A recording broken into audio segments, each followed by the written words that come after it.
예, 오늘도 저희 잘 오셨습니다. 우리 임원훈련. 자, 우리 옆에 분들하고 이렇게 인사하시죠. 나는 새로운 피조물입니다. 더 인사하시죠. 당신은 새로운 피조물입니다. 예, 이게 오늘 선포의 말씀입니다. 자, 우리 먼저 이미 신천 임원들이 되신 분들은 마포지방에서는 신천 임원 훈련 받으셨는데요. 저희가 특별하게 당회 때 말고 소개하는 시간이 없어서 좀 소개하는 시간 가져야겠습니다. 우리 김경훈 권사님, 김일곤 권사님, 안정미 권사님, 이영남 권사님, 전응영 권사님, 정승호 권사님, 주원영 권사님, 한점순 권사님, 우리 잠깐 좀 앞으로 나오시죠. 그 안정미 권사님이랑은 초등부가 지금 수련회 중에 있어요. 그래서 부장님이라서 같이 나오시지 못하는데 이분들이 올해 신천으로 권사님 되신 분들이세요. 그래도 뭐 예배 시간에 시간상 저희가 할 수는 없지만 그래도 신천 임원의 각오는 한번 들어봐야 되지 않겠습니까? 그죠? 그래서 이 시간 나 임원의 각오, 권세의 각오를 한번 여러분 앞에 할 텐데 영상으로 잘 찍어서 나중에 이러면 이렇게 해야 된다라고 보여주시면 되겠습니다. 우리 김경훈 권사님부터. 시간은 상관없으니까 하시고 싶은 대로 하시면 돼요. 그러면 가위가 짧아지니까 괜찮습니다.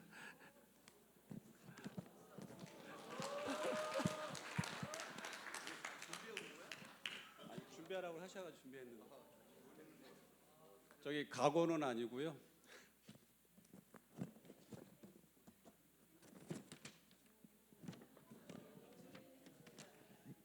네, 안녕하세요.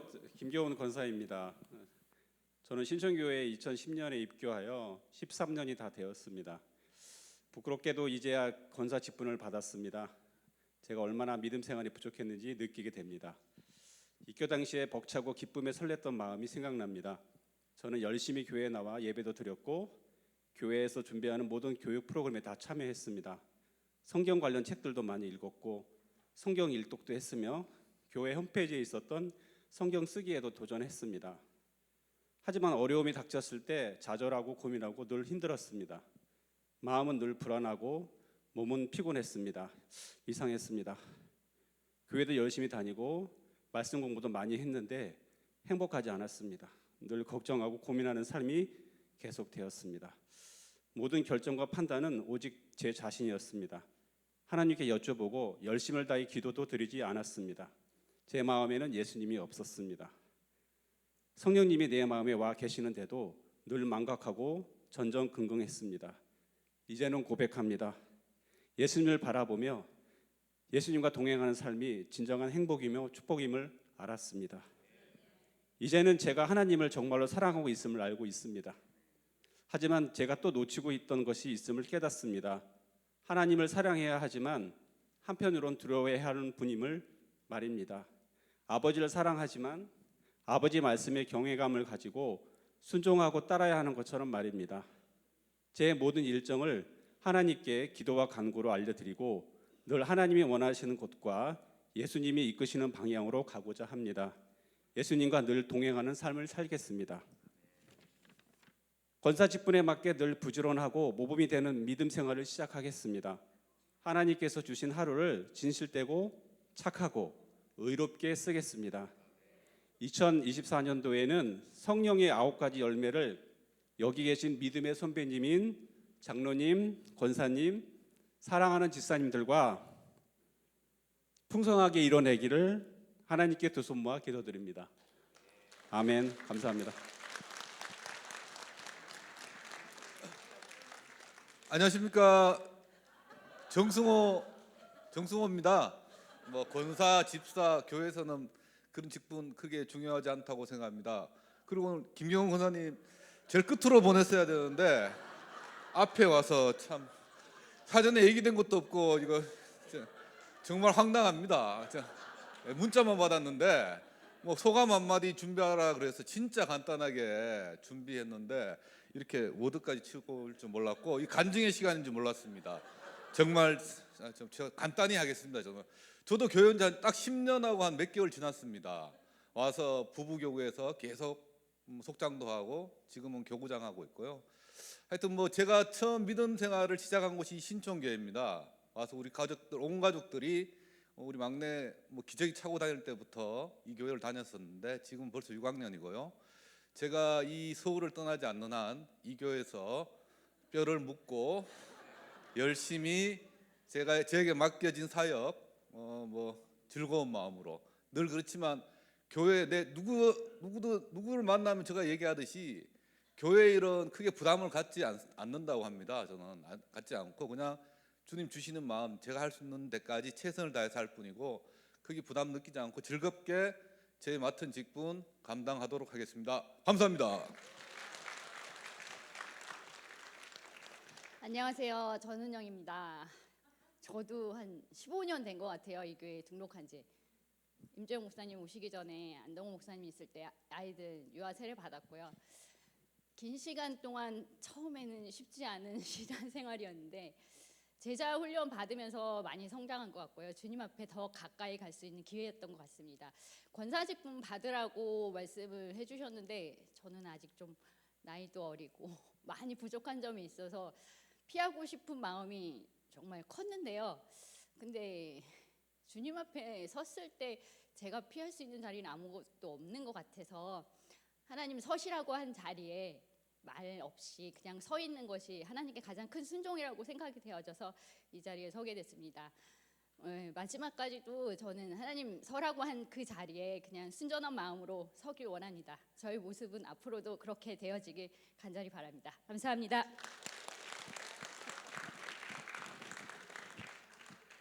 네, 한전순입니다.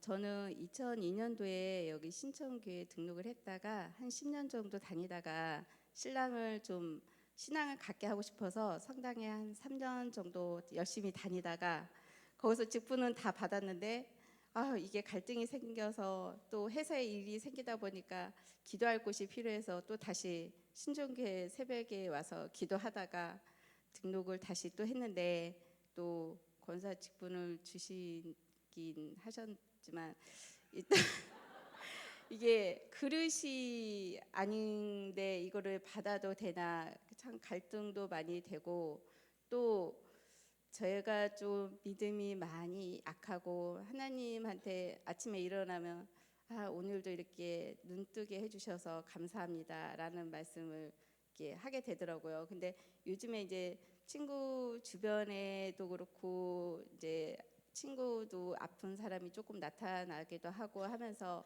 저도 곧 죽지 않을까 그러면 이제 하나님 전에 갔을 때 많이 깨질 것 같아서 그래서 내가 지금이라도 이제 조금 열심히 주님 기쁘신 일을 해야 되지 않을까라는 생각에서 열심히 하려고 합니다. 부족한 점이 많이 있습니다. 많이 도와주시고 이끌어 주세요. 감사합니다. 안녕하세요. 이영란입니다. 저는 여기 온 지 6년 됐어요. 2018년도에 왔는데 그 이전에는 호주에서 22년을 살다 왔어요. 그래서 거기서는 중보기도 리더로 이렇게 섬기고 이렇게 있었는데 여기 와서도 하나님이 저희 작은 자를 세워주셔서 너무 감사드리고 하나님께 영광 올려드립니다. 그리고 지금은 과거로는 제가 중보기도 일부를 하고 있어요. 같이 모두 참석들 하셔서 같이 하나님의 나라와 의를 구하는 그런 기도들을 하셨으면 좋겠습니다. 그래서 이번 제가 하나님께 각오는 실천하는 자가 되겠습니다. 감사합니다. 안녕하세요. 저는 주원영입니다. 저도 그 문자 메시지로 간단한 각오를 하라 그래서 저는 그냥 두 줄로 생각하고 왔는데 제일 첫 번째 계신 권사님께서 너무 잘해주셔가지고 제가 하고 싶은 얘기 다 해주신 것 같아서 할 얘기는 없을 것 같고요. 제가 준비한 두 줄은 부족한 저를 이 자리에 세워주셔서 감사합니다. 앞서 가신 장로님, 권사님 따라 잘 배우고 시키는 대로 잘하겠습니다. 입니다. 감사합니다. 자, 우리 신청 권사님들 열렬한 박수로 다시 한번 환영하도록 하겠습니다. 네. 자, 감사합니다. 어떤 일을 새롭게 한다라는 건 참 쉽지 않은데 제가 보니까 저도 어디 가서 이제 감리사라는 직분이란을 처음 받았는데 신촌교회 임재용 목사입니다는 편한데 뭐 마포지방 감리사입니다 하는 게 굉장히 불편해요. 그런데 보니까 아직도 이렇게 이름만 말씀하시는 거 보니까 불편하신데 좀 지나면 그 직분만큼 더 귀하게 하나님께서 쓰실 줄 믿습니다. 이런 글 있었어요. 성격은 얼굴에서 나타나고 생활은 체형에서 나타나고 본심은 행동에서 나타나고 감정은 음성에서 나타난다. 배려는 먹는 방법에서 나타나고 센스는 옷차림에서 나타나고 스트레스는 피부에서 나타나고 인간성은 약자에 대한 태도에서 나타난다. 자, 그러면 임원은 어디에서 나타날 수 있을까요? 무엇으로 나타날 수 있을까요? 임원은 따뜻함에서 나타나는 것 같습니다. 저희가 리더로 세움을 받았다면 저 사람 곁에 가면 내가 이런 얘기를 할 수 있겠다. 때로는 채찍도 때로는 함께하는 어떤 믿음의 권면도 있겠지만 내가 저분 앞에 가면 내 모든 것을 얘기할 수 있는 곁을 주는 분이시겠다. 바로 그게 임원의 시작이 되는 것이죠. 저희가 권사님, 집사님 되는 과정 가운데서 때로는 여러 가지 교회 기준에 맞춰서 있겠지만 가장 중요한 게 저분이 곁을 줄 수 있으신 분이실까? 누군가가 저분 앞에 가면 저 따스함으로 나를 함께 나눌 수 있을까? 때로는 어떤 경우에는 정답이 필요한 것들은 그렇게 많지 않아요. 아시는 것처럼 복음에 대한 정답들은 있죠. 그렇지만 삶에 대한 정답은 그때그때 굉장히 많이 달라지는데 누군가가 갔을 때 저분 앞에만 가면 내가 그냥 완전히 무장해제해서 다 나눌 수 있겠다. 그렇다면 그것이 임원의 시작이 아닐까 싶습니다. 제가 목회를 해보면서 여러 일들을 보는데 결국은 그 따스함이 그분의 성령 충만함의 증거 가운데 하나잖아요. 바나바는 착한 사람이고 성령 충만한 사람이고 믿음이 충만한 사람이었다라고 그렇게 할 때 그의 모습이 어땠나라고 할 때 착한 사람이라는 것이 무엇이냐? 바로 그가 분별이 없었다. 그것이 아니라 따스한 사람이었다라는 게 그의 원어적인 표현이죠. 그래서 임원은 누구냐라고 했을 때 따스한 사람이다. 그러니까 올해 누군가가 나한테 와서 당신 참 따스합니다라고 했다면 올해 임원 제일 잘하신 것입니다. 근데 누군가가 다 잘하는데 당신은 좀 더 따스할 필요가 있습니다라고 한다면 내가 임원 잘 못했구나 그렇게 생각하시면 되는 것이죠. 그게 기준이에요. 첫 번째. 두 번째는 임원은 뭐로 함께 나타날 수 있나? 결국은 사역이죠. 사역. 왜냐하면 임원이 된다라는 것은 우리 교회에서 이 사역을 충분히 감당하실 수 있다. 그렇게 해서 임원이 된 거 아니겠습니까? 물론 감리교회에서 임원이 세우는 기준들은 좀 있어요.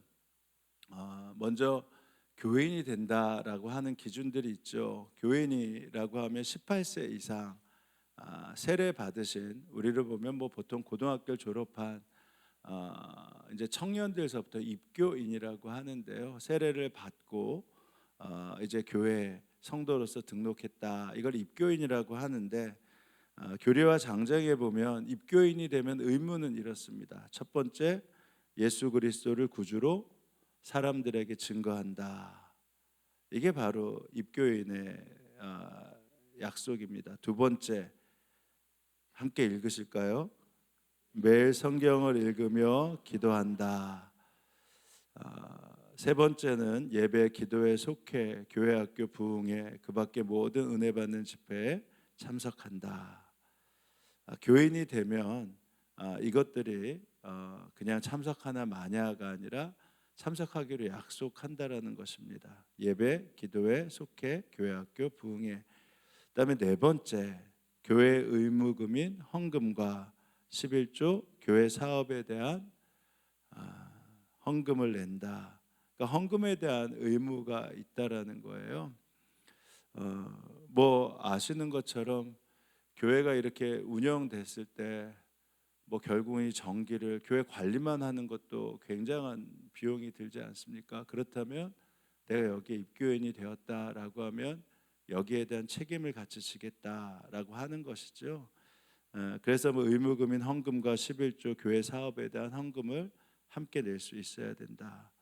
그 다음에 다섯 번째 함께 읽어보겠습니다. 시작.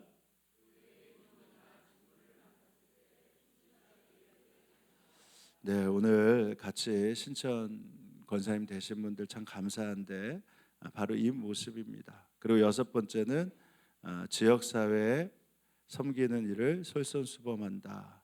일곱 번째, 환경을 사랑하고 보존하는 일에 솔선수범한다. 이것도 굉장히 중요한 일입니다. 그래서 가능하면 재생 쓰지 않으시고요. 비닐 써도 다시 쓸 수 있으면 쓰고 하는 건 굉장히 중요한 것 같아요. 여덟 번째, 사회신경. 그러니까 우리가 감리교회 사회신경이라는 게 있어요. 수요일날 말씀드리는데 이게 1930년대에 발표된 게 지금 읽어도 대단하게 앞서가는 어떠한 우리의 방향, 신앙적인 방향이라 싶은데요. 그것 외에 한 남자와 한 가정이 한 여자의 결혼을 통해 구성된 가정의 신성함을 존중한다.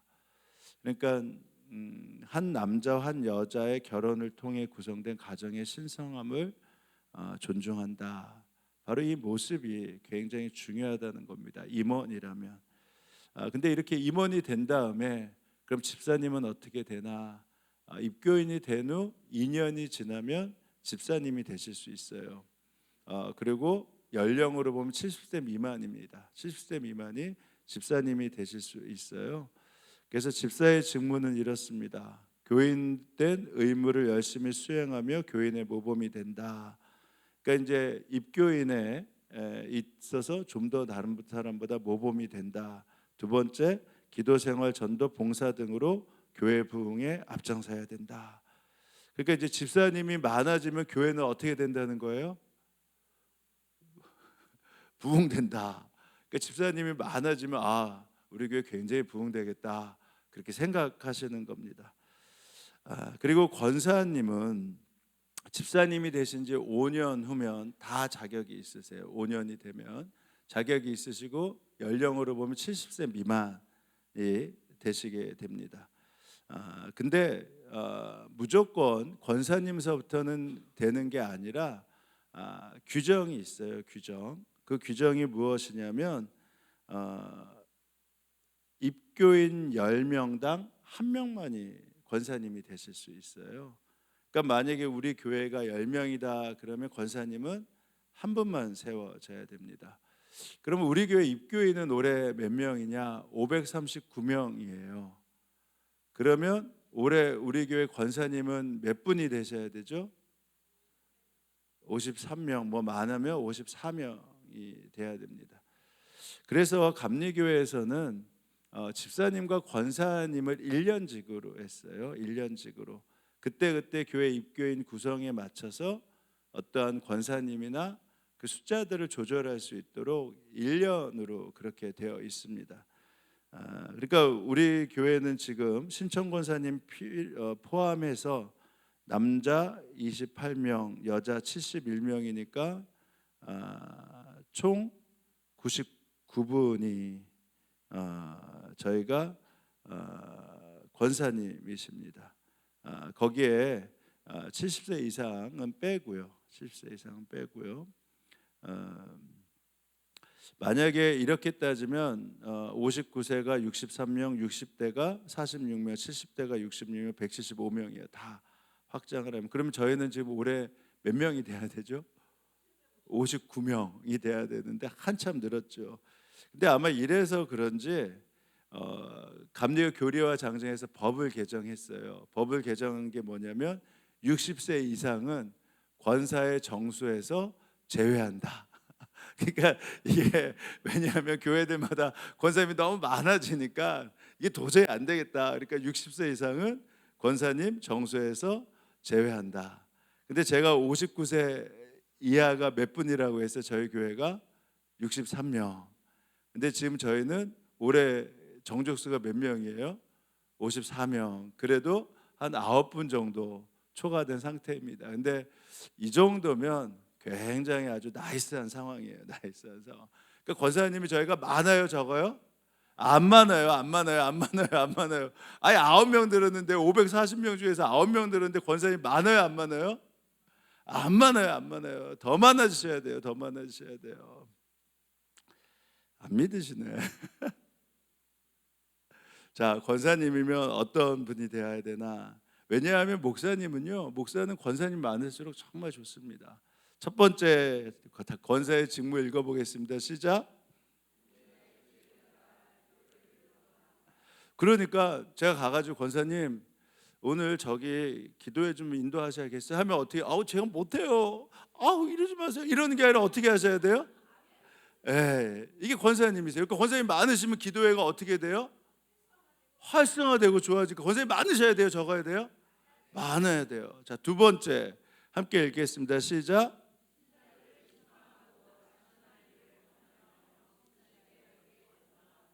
이게 누구가 하시면 된다고요? 권사님. 그러니까 제가 이게 누가 안 와요. 안 오면 권사님 가서 저분 데리고 오세요. 모셔오세요. 그럼 어떻게 하셔야 돼요? 그 권사님 많으면 좋아요, 안 와요? 그렇죠, 그렇죠.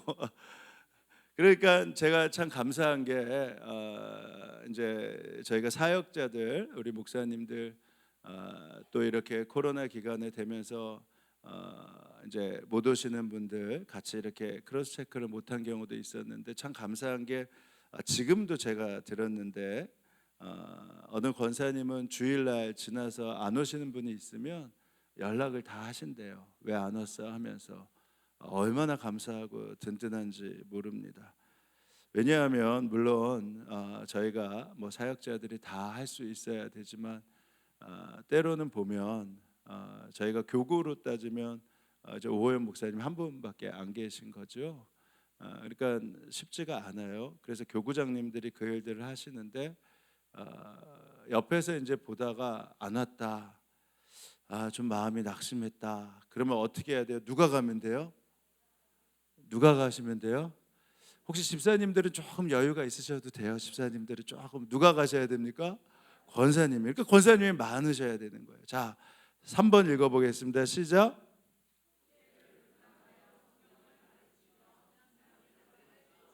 네. 그러니까 이제 권사님이 되셔서 이제 신청 권사님들 배우겠다라고 하는데 앞서가신 권사님 장로님들을 배우는 건 좋은데 중요한 거는 이미 그렇게 하실 수 있는 자격이 있으시다는 겁니다.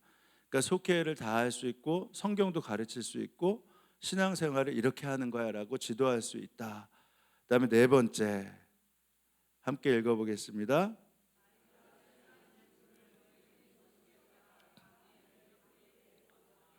네, 요거는 행정적인 처리입니다. 그래서 말씀드린 대로 저희가 함께 이렇게 사역을 해 보면서 보니까 권사님이 많은 것이 교회가 어찌 보면 외부적으로는 참 많다 이렇게 하겠지만 교회를 정말 건강하고 아름답게 만들어갈 때 권사님이 많으신 게 교회로서는 결코 어려운 점은 아닙니다. 왜냐하면 충분히 이것들을 다 감당하실 수 있는 분들이 권사님이 되셨기 때문이에요. 그러니까 반대로 얘기하면 아직 내가 이런 걸 못했다 그러면 이렇게 생각하시면 돼요. 난 자격이 없다가 아니라 나는 이미 이런 것을 할 수 있는 자격이 있구나. 그래서 거기에 대한 확신을 얻으면 이렇게 하시다 보면요 다 그렇게 됩니다. 될 수 있습니다.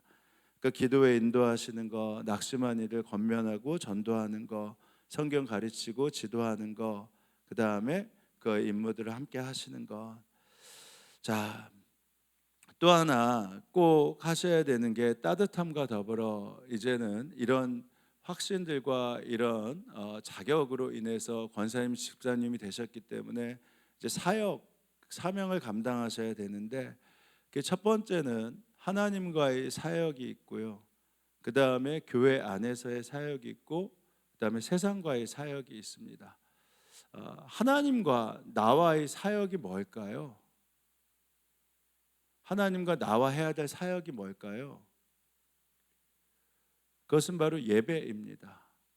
예배를 본다, 드린다, 제가 말씀드린 대로 한다라고 하잖아요. 하나님 앞에 우리가 예배를 드린다라고 하는 거고요. 먼저 예배를 시작하신 분은 하나님이십니다.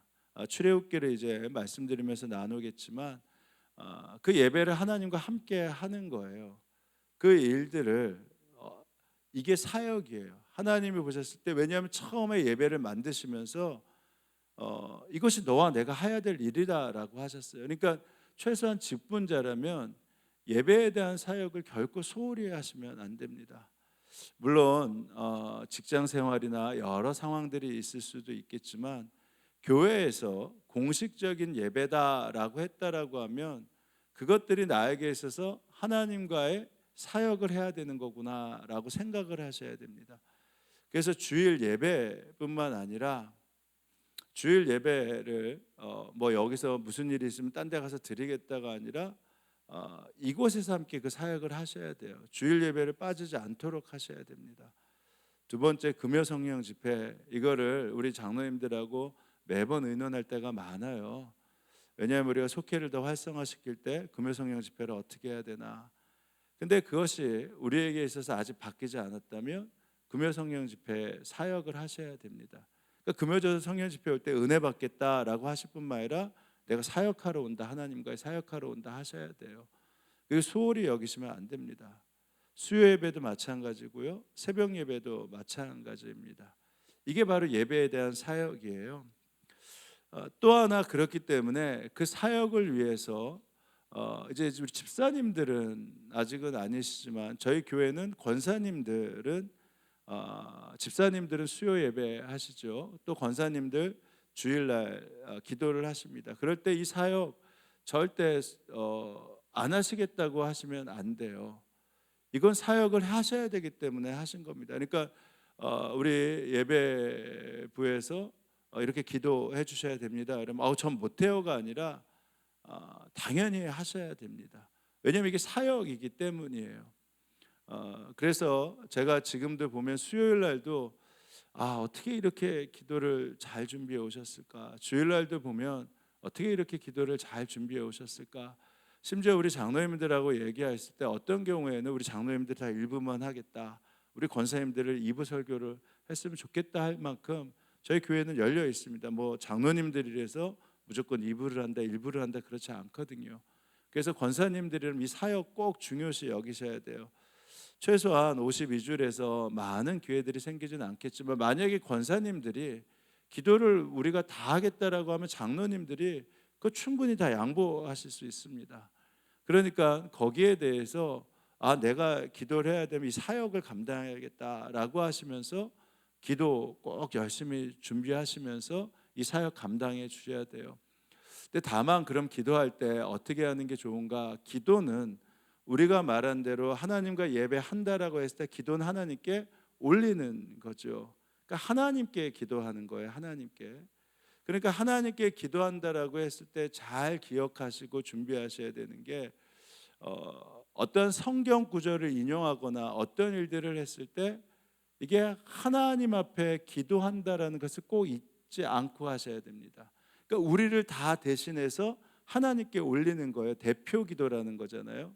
그러니까 예를 들어서 제가 꼭 임원 훈련할 때 말씀드리지만, 너는 내게 부르짖으라, 내가 내게 응답하겠고 내가 알지 못하는 크고 비밀한 은밀한 일을 내게 보이리라. 이게 누가 말씀하신 거예요? 하나님이 말씀하신 거죠. 그럼 하나님이 말씀하셨는데 제가 기도를 하면서 너는 내게 부르짖으라, 내가 내게 응답하겠고 내가 알지 못하는 크고 은밀한 비밀을 내게 보이리라, 이렇게 한 다음에 기도를 해요. 그러면 뭐냐면 하나님께 올리는데 하나님이 말씀하신 걸 내가 하는 거예요. 그러니까 예를 들어서 아버지가 재용아 너 이거 갖다 놓고 이거 해. 그런데 이제 제가 얘기하면서 아빠 이거 갖다 놓고 이거 해. 이러면 이게 안 맞잖아요. 그런 것처럼 만약에 그 말씀이 굉장히 나한테 소중하다라고 하면 내게 부르짖으라 말씀하신 주님, 우리가 주님 앞에 부르짖으며 나아갑니다. 이렇게 이제 말씀 구절을 인용하실 때 이것이 하나님이 우리에게 말씀하신 건지 아니면 우리가 하나님께 올려드린 건지에 대한 구별들을 하시면서 인용을 하셔야 돼요. 항상 기뻐하라, 쉬지 말고 기도하라, 범사에 감사하라. 이것은 너희를 향한 누구의 뜻이다? 하나님 뜻이다. 하나님 뜻인데 항상 기뻐하고 쉬지 말고 기도하고 범사에 감사하라. 이렇게 하면 하나님이 말씀하신 것을 저희가 하나님 앞에 하나님 항상 기뻐하고 쉬지 말고 기도하고 범사에 감사하셔야 됩니다. 이렇게 되는 거잖아요. 말씀하신 주님, 저희가 항상 기뻐하길 원합니다. 쉬지 말고 기도하길 원합니다. 범사에 감사하길 원합니다. 이렇게 기도를 이어가셔야 됩니다. 그리고 말씀드린 대로 우리를 대표해서 기도하시는 거기 때문에 특별히 금주의 기도 제목들, 교회에 여러 제목들이 있으면 그것을 보시고 함께 기도해 주시는 게 좋은 것이고요. 또 하나님 앞에 우리 모두를 올리는데 생각해 보세요. 하나님께 올린 하나님, 저 사람이 이런 거를 잘못했는데 하나님 어떻게 할까요? 이거 개인적으로 할 수 있는데 대표로 하는데 그 하나님, 야 그래도 다 대표로 기도하는데 어떻게 누구를 생각하면서 기도를 하냐? 나 참 그럴 거 아니에요. 생각해 보세요. 우리를 대표하는데 격이 있어야죠. 그러니까 그때 하나님 앞에 기도할 때 저희가 함께 위로와 평강을 얻을 수 있는 기도의 언어들을 사용하시는 게 굉장히 좋아요. 그러니까 기도를 생각할 때 어떤 특정이다라고 했을 때 하나님 앞에 올리는데 특정인을 생각하면서 한다라고 하면 그건 기도가 아니죠. 왜냐하면 하나님이 생각하실 때 야 나한테 기도하는데 왜 저 사람한테 하냐? 이러실 거 아니에요. 그래서 결국은 기도를 할 때 기도의 언어는 감사와 긍정과 믿음의 기도들을 하는 겁니다. 꼭 이거 기억하셔야 돼요. 그리고 가능한 면이 아니라 당연히 예배 시간에 말씀을 전하는 설교자에 대한 기도를 꼭 하셔야 됩니다. 근데 설교자에 대한 기도를 할 때요, 이건 잘 들으셔야 돼요. 하나님 앞에 주님, 임재용 목사가 오늘 설교합니다. 설교 은혜 받게 해주세요 라고 하는 게 하나님 앞에 기도할 하나님, 오늘 목사님이 기도를 하십니다. 목사님이 말씀을 전하십니다. 하나님, 오늘 우리 전사님이 말씀을 전해주십니다 라고 하는 게 맞겠죠. 대표에 기도하는데 만약에 거기다 반말투를 한다라고 하나님이 그래 맞는데 이게 언어적으로 맞는데 야 이게 다 대표로 기도하는데 누가 기도한다고 반말투로 얘기하냐, 그런 건 아니잖아요. 왜냐하면 이 시간에 하나님 앞에 하나님, 오늘 하나님의 말씀을 설교자를 통해서 듣는데 은혜 받길 원합니다 라고 했을 때 반드시 설교자를 위해서 기도하실 때, 그래서 기도하시면 성령 충만함을 갖게 해달라고 기도하시는 것은 너무 좋은 일이에요. 왜냐하면 성령을 충만해야지만 하나님의 말씀을 온전히 전해줄 수 있으니까. 어떤 분이 맨 처음에 어떤 목사님이 매번 자기를 위해서 기도해 성령 충만하게 해달라고 하는데 그렇게 기분이 나빴대요. 저분들이 볼 때 내가 성령 충만하지 않은가? 근데 처음에 내가 성령 충만하지 않구나라고 하는 게 너무 좋았고요. 그래서 그걸 깨닫는 게 너무 좋았고, 두 번째는 내가 성령 충만해서 하나님의 말씀을 온전히 전해야겠구나. 그래서 그렇게 좋았다라고 하시더라고요. 그게 맞아요. 저도 성령 충만하게 해달라고 했을 때 여기서 앉아서 들으면서 하나님, 제가 오늘 충만함으로 하나님의 영에 이끌려서 말씀을 전하길 원합니다. 그래서 꼭 이건 굉장히 중요한 기도입니다. 그리고 중보자이기 때문에 각 부서들 교회 학교에서 기도하시는데 꼭 부탁드리는데 젊은이 교회 빼놓지 않고 기도해 주셔야 돼요. 젊은이 교회가 굉장히 중요한 허브잖아요. 그래서 1, 2부 기도하실 때 젊은이 교회를 위한 기도를 꼭 넣어주셔야 되고, 또 그때 주시는 마음이 있으면 북한과 열방을 위해서 놓고 빼놓지 않고 기도해 주셔야 됩니다. 이게 사역이에요. 그래서 이 사역들 잘 감당해 주셨으면 좋겠습니다.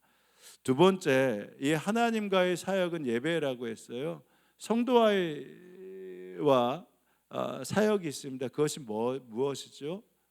성도와의 사역에는 바로 훈련과 코이노니아입니다. 훈련과 코이노니아는 뭐냐면, 이제 아까 말씀드린 대로 우리 교회를 어른 교회로 만들어 가기 위해서 이 일들을 함께 해주셔야 된다라는 것입니다.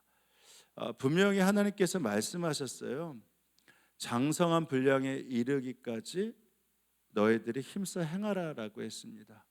그러니까 내 개인이 믿음으로 장성한 분량에 이르기까지 해야 될 뿐만 아니라 우리 교회가 어른 교회로서의 감당을 할 수 있도록, 그러면 그것을 위해서는 훈련을 하는 수밖에 없습니다. 그래서 어떤 훈련들을 할 때 적극적으로 해주셔야 되고요. 그 다음에 코이노니아 교제를 할 때 가능하면 권면들과 축복들을 많이 해주셨으면 좋겠습니다. 아까 말씀드린 대로 참 감사한 게 제가 굉장히 기뻤어요. 그 말씀을 듣고 우리 교회에 매주 빠지신 분들이 있을 때 그런 연락들이 잘 안 되는 걸 보고 나라도 일을 해야겠다. 빠지시는 분 보면 그 주에 연락을 하신다고 그래서 참 감사했어요. 왜냐하면 어떤 경우에는 저도 빼놓을 수 있고 아직 목사님이 다 파악을 못했으니까 빼놓는데, 오히려 권사님들 정도 되면 웬만하면 이제 다 아시잖아요. 누가 빠졌는지. 근데 그때 전화하면서 어떻게 지냈어 하는 게 참 감사한 일이더라고요. 근데 그럴 때 그러면 너 왜 빠졌어? 도대체 무슨 일이었어? 그러시겠어요? 무슨 일 있어? 어려운 일 있어? 혹시 뭐 기도 제목 있어? 그게 얼마나 큰 힘이 되겠습니까? 솔직히 장로님 만약에 빠졌으면 전화할 때 너 왜 빠졌니? 너 기도가 지금 중요한데, 너 예배가 중요한데 왜 빠졌니? 그러시겠어요? 아니죠. 혹시 무슨 일이 있었어? 힘든 일이 있었어? 그럴 거 아니에요. 그러니까 그분은 그거 자체가 힘이 된다 말입니다. 제가 속장님들 이렇게 우리 사역자들 얘기할 때 꼭 그래요. 토요일 날은 가능하면 전화하지 말라. 토요일 날 전화하면 무슨 말이에요?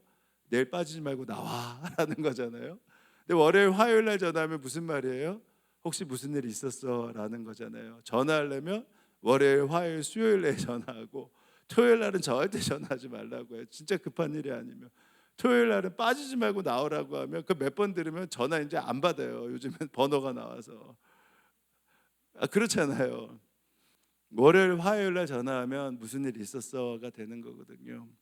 그러면서 그때 권면하고 함께 하는 것입니다. 왜냐하면 격려 없이 믿음이 커지는 경우가 없고, 그다음에 사랑이 없이 함께 세워져 가는 일이 없겠죠. 거기에 있어서 중요한 원리 중에 하나가 이제 임원 훈련이라서요. 물론 성도가 있고 교회가 다 성도 안에서, 입교인 안에서, 교인 안에서 또 그 안에 집사와 권사의 직분들이 있지만, 제가 늘 말씀드리지만 개인적으로 알았을 때는 뭐 누구야 하는 거는 정말 괜찮습니다. 제가 예를 들어서 이제 김성락 집사 같은 경우에는 청년 때서부터 있었어요. 그러니까 오히려 성락 집사 하는 것보다, 성락 형제 하는 것보다 어떤 게 성나가 하는 게 훨씬 좋습니다. 훨씬 좋습니다. 근데 사람들 다 있는 데서 성나가 하면 어떻겠어요? 그러니까 이게 훈련이에요. 교회를 어른 교회로 만들어가는 거. 왜냐하면 어른이라는 것은 무엇이냐면 지금 내 편한 대로 하는 것이 아니라 처음 온 사람들을 배려하고 생각하는 게 바로 어른이라는 것이죠. 어른 교회를 만들어가기 위해서 반드시 금해야 될 게 같이 사람들 있는 데서 반말하는 것입니다. 얘 정윤아, 얘 강용아, 뭐 이러면 어떻게 해요? 좋으시죠?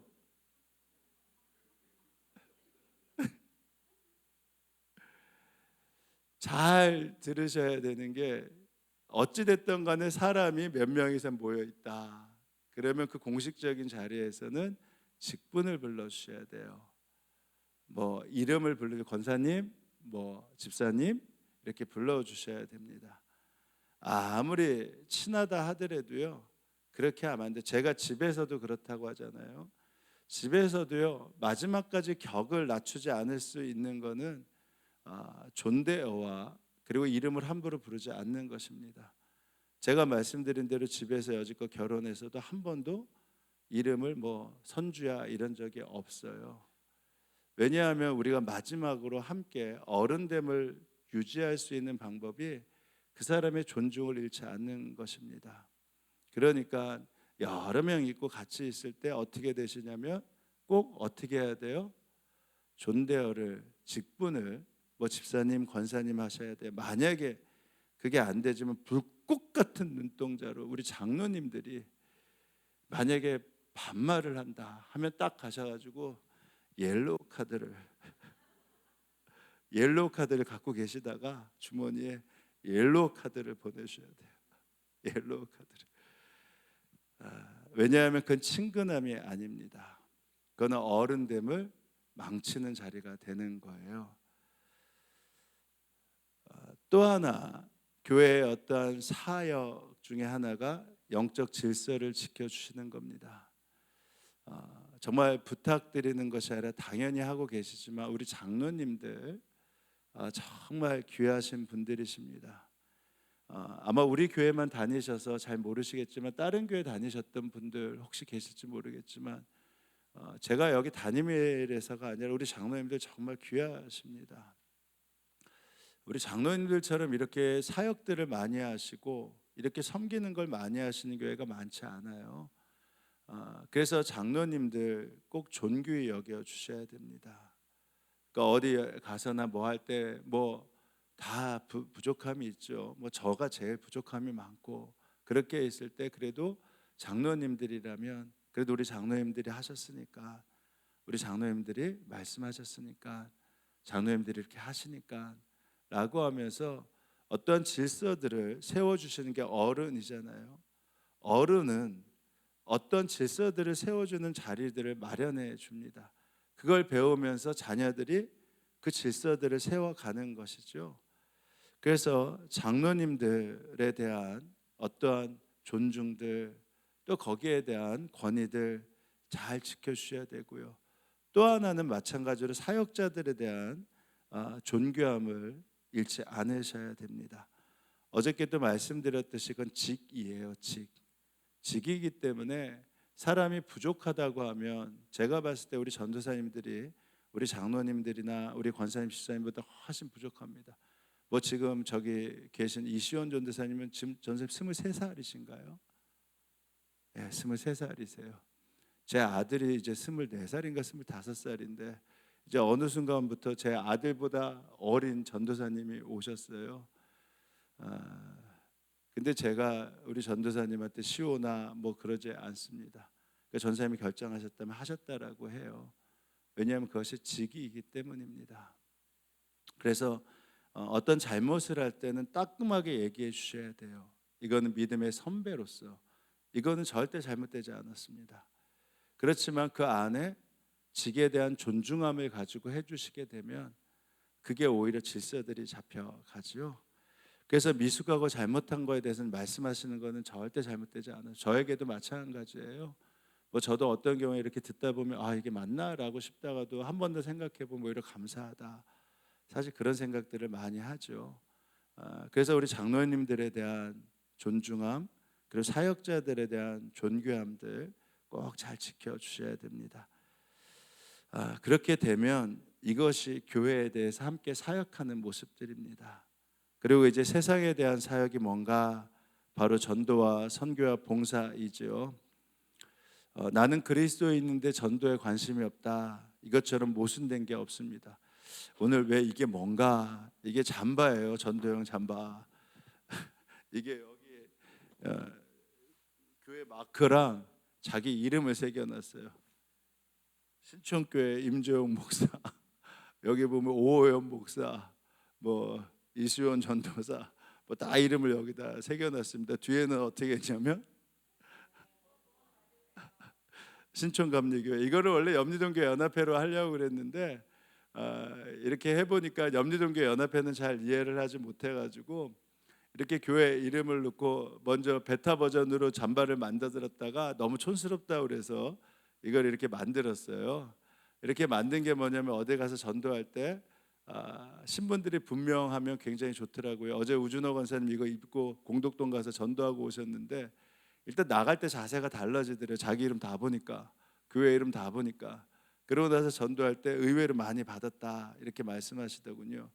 그래서 이거를 만들었는데 저희만 만든 게 아니라 염리동교회 연합회들 같이 만듭니다. 그래서 염리동교회 연합회 목사님들도 자기 교회 마크 넣고 교회 이름 넣고 해가지고 이걸 만들어서 수요일마다 1시서부터 2시까지 이 생명줄 교회 앞에서 함께 염리동 교회 연합회 목사님들이 전도를 하기로 했어요. 근데 이것들을 고민해 본 게 염리동 교회 연합회라고 하니까 도대체 저게 어딘가를 잘 전도지는 괜찮은데 그래서 자기 이름들을 교회 이름을 넣고 이제 생명줄 교회는 생명줄 교회, 생명줄 교회도 3개를 만들어요. 그리고 광염교회, 그다음에 행복한 제자교회 담임 목사의 이름 넣고 그러고선 가서 2가지 각 교회 전도지 가져오고 염리동 교회 연합회 전도지로 해서 수요일마다 같이 1시부터 2시까지 생명줄 교회 앞에서 이제 팝콘이랑 그다음에 이제 여러 가지 솜사탕 기계 가지고 같이 합니다. 근데 저희가 3개월씩 하자고 그랬어요, 최소한. 그런 다음에 이제 광염교회 가가지고 한번 하고 그다음에 행복한 제자교회 가서 3개월 하고, 왜냐하면 3개월 정도 해야지 그 자리가 길이 나거든요. 그래서 그분들이 미안하신지 신촌교회 앞에서도 하자 그래서 우리 교회는 오가는 사람 많지 않습니다, 괜찮습니다 그랬어요. 그래서 생명줄 교회 그리고 이제 더 기쁨의 교회 그 자리에서 수요일마다 저희가 눈이 오나 비가 오나 그냥 함께 전도를 하면서 그러면서 오실 수 있는 분들 와서 같이 하기로 했습니다. 왜냐하면 이게 세상을 향한 사역 가운데 하나가 전도거든요. 근데 이걸 만들게 된 게 어떻게 됐냐면 전도를 해야 되는데 이게 자꾸만 이제 우리 전도사님들이 같이 나누다 보니까 학교에 가서 뭘 나누면 받질 않는데요. 신분을 잘 모르니까. 그래서 근데 그때 보니까 요즘에 정치 이게 됐으니까 정치인들 이름을 대만짝하게 써놓고선 자기 신분을 밝히는데 이상하다고 안 보잖아요. 그래서 맨 처음에는 여기에 대문짝만하게 신촌교회 담임 목사 임재용하고 이 팔에다 이렇게 다 넣었어요. 그때 이게 좀 희화화 되더라고요. 좀 우스워 보이더라고요. 근데 그걸 입고 식당에 갔더니 식당에서 더 주셨어요. 왜냐하면 담임 목사가 이렇게 잠바 입고 식당에 와서 밥 먹는 거 처음 봤다고. 그분이 교회 다니신다, 말리안 성길교회인가 어디라고 하시는데, 그래서 이제 같이 의논하다가 그래도 너무 희화하게 우습게 보이진 않고 그래도 나름대로 격도 있으면서 교회를 충분하게 드러내면 좋겠다 해서 이렇게 잠바를 맞췄고, 이거를 듣고 우리 김덕기 장로님이 이렇게 들으시다가 이건 내가 지원하겠습니다 해서 이 잠바는 장로님이 지원해 주셨어요. 제가 지원해 달라고 한 게 아닙니다. 이거 분명히 장로님이 들으시더니 너무 좋다 해가지고 이걸 지원해 주셨어요. 그래서 저희가 사역자들 함께 맞춰서 입게 됐습니다. 올해 세상을 향한 사역 가운데 섬김과 그 다음에 전도에 있어서 정말 최선을 다해서 하셔야 됩니다. 특별히 서울 연회에서는 3월 31일 전도 집회를 하거든요. 잠깐 우리 한번 준비된 영상 보시도록 하겠습니다. 이르시되 우리가 다른 가까운 마을들로 가자.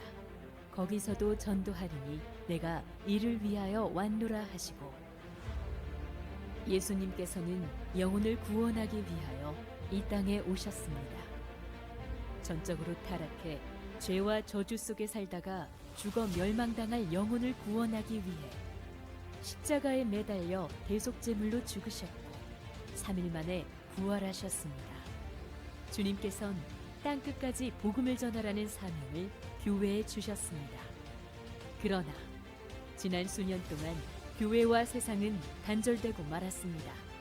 성도들마저도 서로 언제 다시 만날 수 있을지 기약 없는 상황 속에서 복음을 전하는 것은 생각하기도 어려운 일이었습니다. 그러나 하나님께서 일하셨습니다. 교회의 문은 다시 열렸으며 예배의 회복이 이루어지고 있습니다. 이제 예배의 회복을 넘어 다시 복음을 전해야 합니다. 오직 복음만이 참된 생명과 구원을 주는 유일한 희망입니다. 우리 민족의 역사 속에 많은 위기가 있었지만 그때마다 뜨겁게 기도하며 복음을 전할 때 기적과 회복의 역사가 일어났습니다. 이제 다시 복음을 붙들어야 합니다. 뜨겁게 기도하며 복음을 전해야 합니다.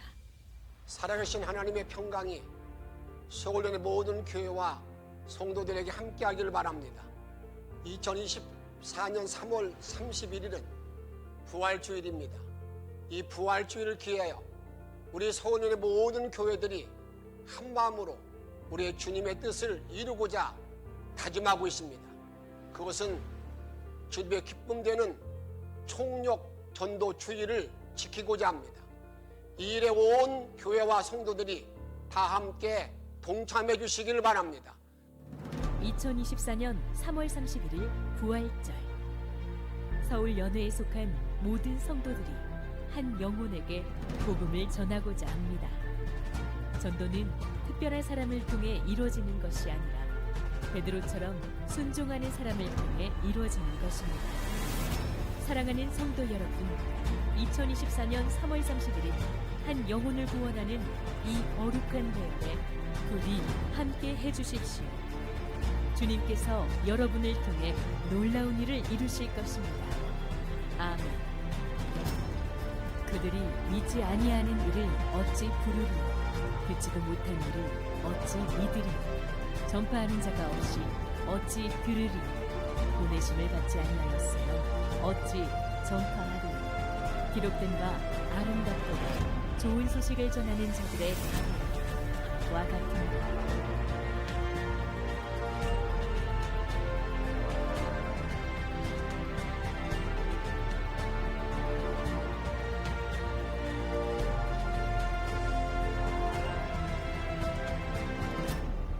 예, 그래서 3월 31일 인도 데이라고 하죠. 교회에서는 교회로 모시고 오는 날들을 한번 좀 가져보려고 하고요.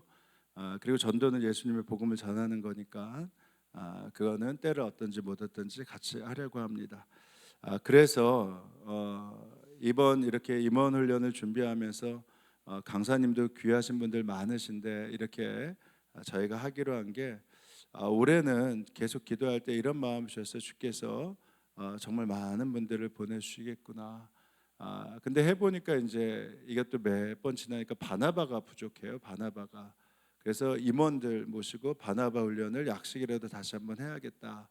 그래서 이제 이 시간에 짧게 이미 다 바나바를 하고 계신 분들도 계시겠지만 아마 올해는 바나바가 모자라서 이게 사역이세요. 그냥 바나바 해주세요. 그러면 제가 하겠습니다라고 해주셔야 됩니다. 왜냐하면 교회를 세워가고 함께 해야 될 일들인데 그분들이 교회로 왔을 때 그분들이 함께 하셔야 되는 시간들이거든요. 바나바라고 하는 것은 뭐냐면 말씀드렸는데 바나바가 했던 일은 아까 말한 착한 사람이다. 성령이 충만하고 믿음이 충만한 사람이다 라고 했을 뿐만 아니라 바나바 때문에 누가 살았냐면 바나바 때문에 누가 산 줄 아세요? 바울이 살았어요. 바울이 예수님을 핍박하는 자에서 그가 안디옥 교회로 와서 사역을 감당할 수 있었던 그 시발점이 바로 바나바였습니다.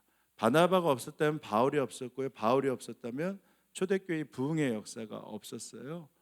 왜냐하면 바나바에게 있어서는 한 사람 한 사람 살리는 것이 그에게 있어서 하나님의 뜻이고 목적이었기 때문입니다. 그래서 저희가 바나바 사역이라고 하는데 바나바 사역을 하면서 저희가 함께하는 게 바로 이 당신 행복하십니까죠. 늘 간증을 읽어보시면 교회를 예수 믿지 않는 사람을 두 부류로 나눠요. 첫 번째는 정말 예수 믿지 않는 첫 번째 사람, 두 번째는 교회에 다니면서 예수님이 나의 구원자라고 확실히 믿지 못하는 사람. 그래서 교회 안에도 믿지 않는 사람들이 있다라고 하지 않습니까? 그래서 저희 교회는 다 바나바를 하시면서 오셨던 분들에게 다시 한번 예수 믿음에 대해서 함께 나누는 시간이 이겁니다. 근데 대부분을 보니까 당신 행복하십니까? 이 제목만으로도 내가 정말 행복했나 하셨던 분들이 참 많은 것 같아요. 이 자체를 읽어가면서 행복이 무엇인가를 알게 되는 건데 이게 10과 나머지 이제 11과까지 함께 있는데 1과서부터 3과까지는 뭐냐면 전도에 대한 내용입니다. 전도에 대한 내용. 그러니까 예수 믿는다는 게 무엇인지, 예수 믿으면 어떤 능력이 있는지, 그것에 대해서 전도에 대한 말씀 내용들이 1과서부터 3과에 있어요. 복음에 대한 말씀. 그 다음에 4과서부터 6과까지는 뭐냐면 이제 복음을 들었으니까 믿음을 세워주는 내용이 4과서부터 6과입니다. 그래서 4과서부터 6과에는 마귀에 대한 얘기들이 있죠. 마귀로부터 이길 수 있다, 승리할 수 있다, 마귀가 구원을 뺏어가지 못하도록 한다, 믿음을 세워준다. 이게 바로 4과서부터 6과까지의 내용입니다. 믿음을 세워주는 메시지고요. 그 다음에 7과서부터 10과까지는 이제 성장이라고 하죠. 뭐 웨슬리는 그것을 가지고 성화라고 하는데, 이제 하나님을 믿는 사람으로 또 어떻게 살아야 되는지에 대해서 7과서부터 10과까지의 내용들이 나와 있습니다. 그것들을 이제 오호연 목사님이 함께 짧게 정리해서 나눠주실 텐데, 이것들을 함께 좀 나누면서 아마 대부분 이걸 많이 하셨던 분들도 계실 거예요. 그렇지만 딱 한 가지, 올해 바나바를 나한테 부탁하면 어떻게 하면 되겠다? 그냥 하면 되겠다. 그렇게 생각하시면 됩니다. 이게 의무이고 훈련입니다. 그래서 결론이에요. 내가 내게 준 시간 어떻게 썼느냐에 대해서 늘 답을 얻으시면서, 하나님 내게 준 시간 어떻게 쓸까? 그다음에 두 번째, 내게 준 물질 어떻게 쓸까? 꼭 물질, 헌금에 대해서 아까 말씀하신 대로 잘 하셔야 돼요. 그다음에 세 번째, 내게 맡긴 사람에 대해서 어떻게 대했나? 존중함이죠. 바로 이 일들을 통해서 올해 2024년도 또 우리 신촌교회, 특별히 우리 임원들을 통해서 교회가 예수님의 교회로, 특별히 어른 교회로 든든히 세워져 가길 기도합니다. 마치겠습니다.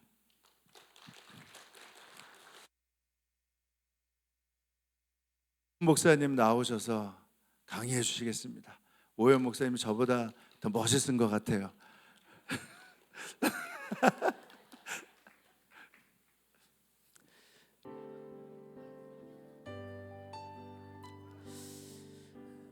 네, 감사합니다. 서서히 이제 다음 순서들 이어가도록 하겠습니다.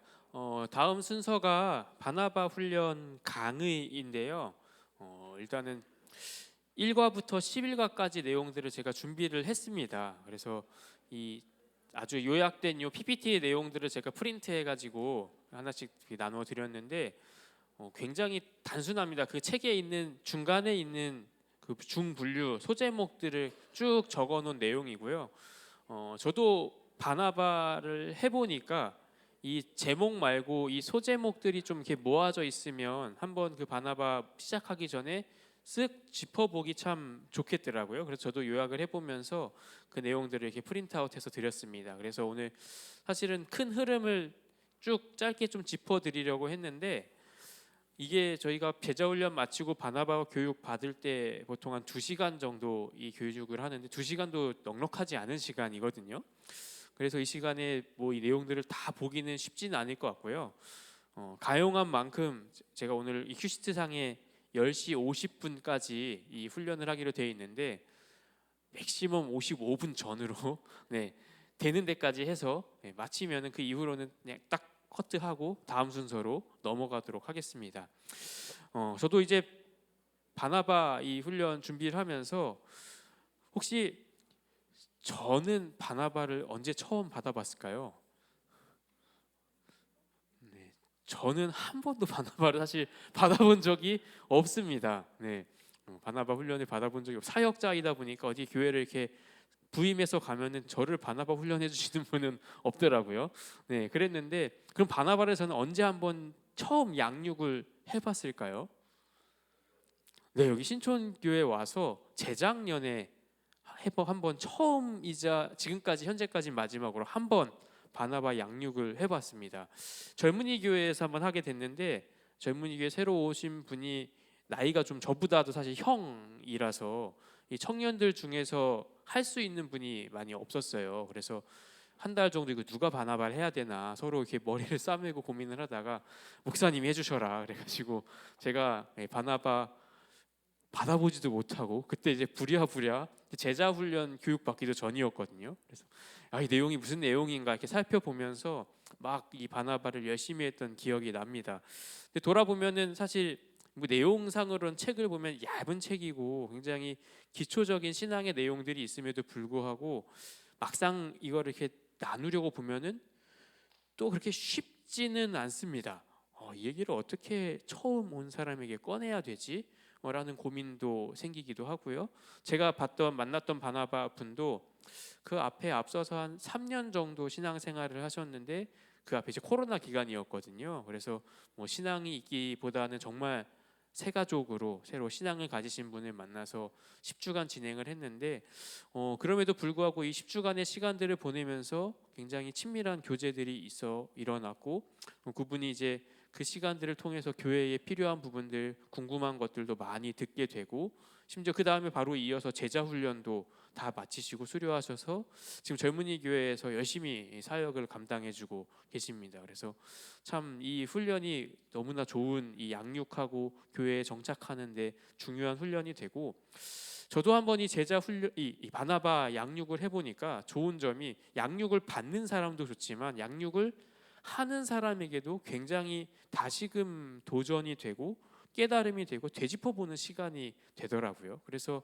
한번 이 바나바 이 제안이 오셨을 때 나는 하기 어려워라고 이렇게 거부하면서 좀 이렇게 두려워하시기보다는 한번 내 신앙을 한번 점검해 보자.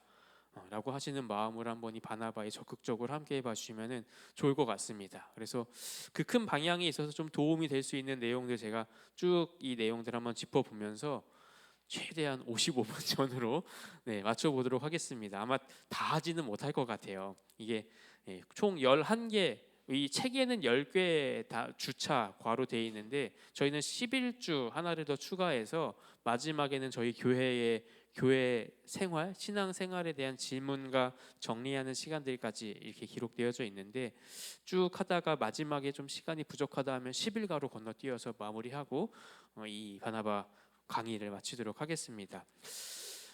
이 첫 번째 시작하는 내용이 당신은 행복하십니까? 라는 제목이에요. 이게 누구나 참 이 질문 앞에 나는 어떤가 고민해 보게 되는 질문이죠. 여러분들도 한번 이 시간에 이제 처음 온 그때로 돌아가서 나는 행복한가? 또 지금 이 신앙생활을 해 오면서 나는 과연 행복한가? 한번 돌아봐 주시면 좋을 것 같습니다. 이 질문에 대한 대답들이 굉장히 다양해요. 어떤 때에는 네라고 하는 답이 나와서 야 어떻게 해야 되지? 행복하시다네. 이거 그만해야 되나 생각이 들 때도 있고 아니라고 해도 이거 어떻게 또 행복을 설명해 줘야 되지? 막막해지기도 하고요. 또 이 바나바라고 하는 매칭되는 분들이 제가 처음 뵀던 것처럼 전혀 신앙생활을 해보지 않은 분도 있지만 때로는 뭐 이런 사역자를 만나게 될 수도 있고요. 과거에 신학을 배웠던 분일 수도 있고 혹은 뭐 장로님, 권사님 더 직분이 있으시고 신앙생활을 오래 했던 분들도 계시기 때문에 만날 때마다 이 답변의 깊이도 굉장히 다르고 내용도 굉장히 다릅니다. 그런데 이 질문 앞에서 어쨌든 우리가 돌아봐야 되는 건 일단 우리 모습을 돌아보면 좋겠어요. 나는 행복한가? 나는 행복한가? 그리고 나는 왜 행복한가? 이게 아마 이 질문의 시작이 될 것 같습니다. 그래서 처음 이 내용 1단원 안에 있는 내용들이 세 가지 큰 내용들이 있어요. 왜 우리가 행복한 삶을 살지 못할까? 왜 하나님과의 관계가 끊어졌을까? 그리고 죄의 결과는 무엇인가? 이거 보면은 큰 흐름이 이제 보이시죠? 우리가 행복하지 못하다라고 하면은 왜 행복한 삶을 살지 못할까를 이야기해 보는 거고 행복하다라고 하면은 다시 물어볼 수 있겠죠. 왜 행복하신가? 무엇 때문에 행복하신가? 이것들을 점검해 가면서 하나님과의 관계가 우리가 연결되어져서 친밀한 교제 안에 있어야 하는 것이 그때 우리가 누리는 행복이 정말 진정한 참 행복이고 그리고 우리가 끊어지는 그 이유들이 죄로 인한 것이다. 우리에 인한 죄의 결과들이다. 라는 것들이 이 내용들 안에 담겨진 내용들입니다. 그래서 최종적으로 제가 이렇게 요약한 한 줄인데 끊어진 관계를 회복하는 것이 구원이다라는 게 이 1단원에 나오는 이야기입니다. 그래서 우리가 이 행복한 삶을 살지 못하는 대표적인 이유가 우리 영혼이 거룩한 영으로 성령으로 채워져 있지 못하기 때문에 불행함을 느끼고 이 영혼을 다른 것들로 채워보고자 제가 작년에 한번 이렇게 설교하면서 이 성령으로 채우라라는 말씀 속에도 이 이야기가 담겨졌었는데요. 이 영이 무엇으로 채워지는가? 그것들을 돌아보면서 하나님의 영으로 채워가야 하는 것. 그래서 하나님과의 관계가 연결되어지고 우리가 이 죄의 결과로부터 벗어나서 끊어진 관계를 회복해야 된다. 그리스도를 영접하고 인정하고 또 믿는 것. 이 믿는 것을 통해서 우리가 이 행복을 바라보고 걸어갈 수 있다라는 게 1단원의 시작이 됩니다.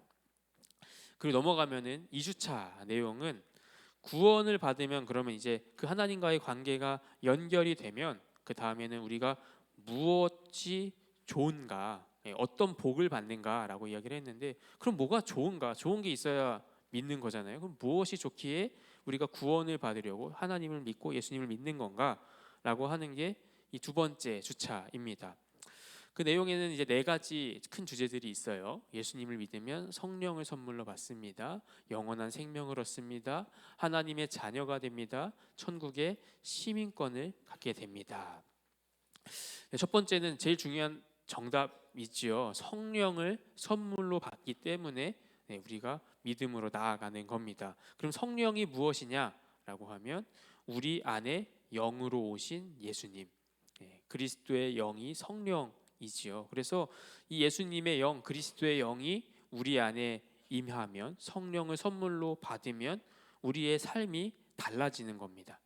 그래서 우리를 다른 말로 거듭나게 하시죠. 새로운 영으로 살아가게 하셔서 영적으로 새롭게 태어나게 되고 삶의 기준들이 달라지게 되는 겁니다. 그래서 일어나는 결과들이 2번, 3번, 4번이죠.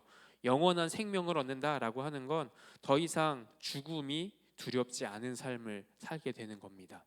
그리고 하나님의 자녀가 된다라고 하는 건 하나님의 돌보심을 받는 것이고, 또 성령의 인도를 받는 삶이 되고, 또 하나님의 자녀이기 때문에 기도에 응답을 받는 삶이 되고, 또 나아가서 이 악한 영, 마귀를 이길 수 있는 영적 권세들을 받을 수 있고, 그래서 죄와 싸워갈 수 있는 게 이 성령과 함께 할 때 구원받은 삶에서 일어나는 변화라는 거고요. 마지막은 천국의 시민권을 얻는 것. 그래서 이 예수님이 우리 안에 계실 때에는 하나님의 나라에 대한 소망과 그 삶을 누리면서 살아가는 것이 구원받은 성도가 받는 복, 좋은 점, 우리가 구원받기 위해 예수님을 바라보고 구해야 되는 이유다라는 게 2주차에 다뤄지는 이야기입니다.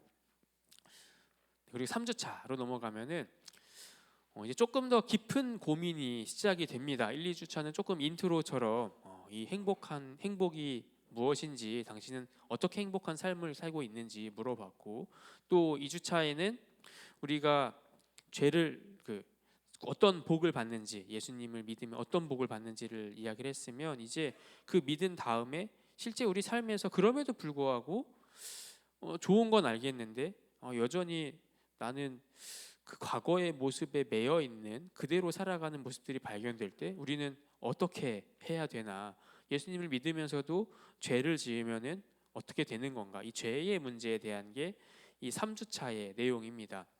그래서 그 안에는 또 네 가지 내용들이 있죠. 그리스도 안에 있는 사람에게는 결코 정죄함이 없고, 그러나 책망과 징계를 받고, 저는 그리고 또 한 가지 좀 중요하게 보았던 것이 은혜와 복을 누리지 못한다라는 거였어요. 그래서 우리가 어떻게 그 죄를 그러면 이길 수 있는가? 그 결과적으로는 그렇게 살아가는 게 올바른 삶이 아닌 거죠. 이겨내야 되는 삶이다라는 이야기를 하는 건데요.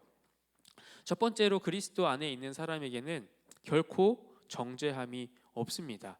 이것에 있어서는 우리가, 여러분도 스스로 여전히 우리도 그렇잖아요. 믿음으로 살아가지만 다시금 계속해서 범죄하는 모습들을 볼 때 이 예수님의 구원이 좀 덜 완벽한가? 이런 생각이 들 때가 있는데, 그렇지 않습니다. 아주 완벽합니다. 십자가의 보혈의 구원하심은 완벽한데, 그래서 우리에겐 결코 정죄함이 없는데, 그래서 하나님의 자녀가 되었는데, 그럼에도 불구하고 우리는 또 죄 앞에 서게 된다라는 것을 다시금 우리가 되짚어 봐야 합니다. 그 대신 하나님께서는 그럴 때 우리에게 책망과 징계를 통해서 우리가 돌아오게끔 하신다라는 거죠. 그래서 성령님이 우리 안에 계시면은 이런 죄를 범할 때 이 3주차의 질문처럼 근심하게 하시는, 성령님께서 같이 근심하셔서 우리로 하여금 죄책감으로, 또 우리의 양심 안에서 이렇게 살아가면 안 되는데 하는 것들을 깨닫게 하신다라는 게 우리에게 주신 책망과 징계라는 겁니다.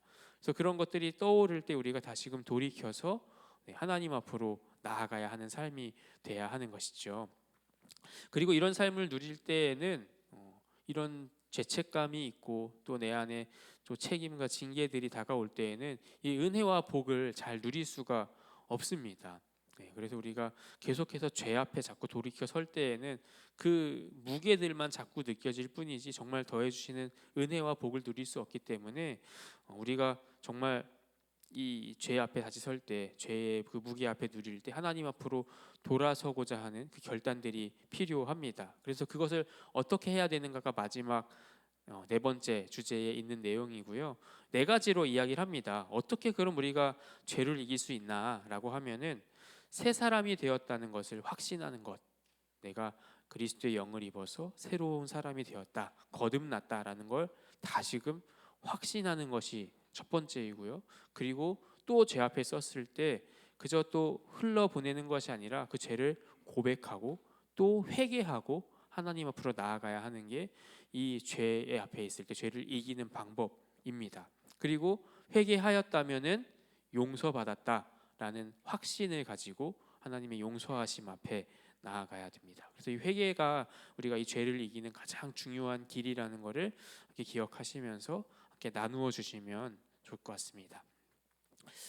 그리고 네 번째 주차로 넘어가면요,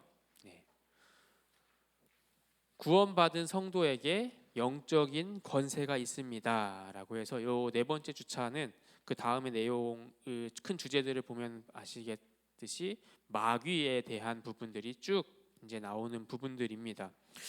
이 부분을 굉장히 흥미로워하는 분들도 많이 계세요. 이 마귀, 귀신, 사탄에 대한 것들이 진짜냐, 어떻게 되는 거냐 궁금해하시는 분들이 많으신데, 저도 돌아보면은 제가 학생 때 저희 아버지 목회하시니까 목사님께 이렇게 여쭤봤던 적이 있어요. 귀신이 이렇게 성경에 나오는데 우리나라에 나오는 귀신이랑 똑같은 귀신이냐? 여기는 소복을 입고 나오는데 여기는 뭐 이렇게 고스트라 그러고 뭐 드라큘라라 그러는데, 진짜 그런 궁금증들이 생각보다 많이 있더라고요. 제자 훈련을 하면서도 그렇고 이 존재들에 대해서 우리가 좀 분명하게 잘 짚어주면서 함께 나눠야 될 부분입니다. 성경에서 분명히 마귀에 대해서 이야기를 하지요. 사탄이라고도 하면서 그 존재는 타락한 천사장, 교만하여 타락한 천사장이 마귀이고 이 세상의 신이라고도 부르지요. 그리고 그 사탄의 하수로 수많은 귀신들이 존재하고 있다라고 말하고, 이 사탄은 세상의 권세 잡은 자, 공중의 권세 잡은 자가 사탄이다. 성경에도 사탄과 귀신들이 있고 이 사탄과 귀신들이 하나님과의 관계를 가로막는, 방해하는 일들로 함께하고 있다라는 걸 우리가 봐야 합니다. 그래서 두 번째 있는 내용처럼 이 마귀가 어떤 일을 하느냐라고 하면 하나님을 대적하고 우리에게 죄를 짓게 만드는 일을 하고요.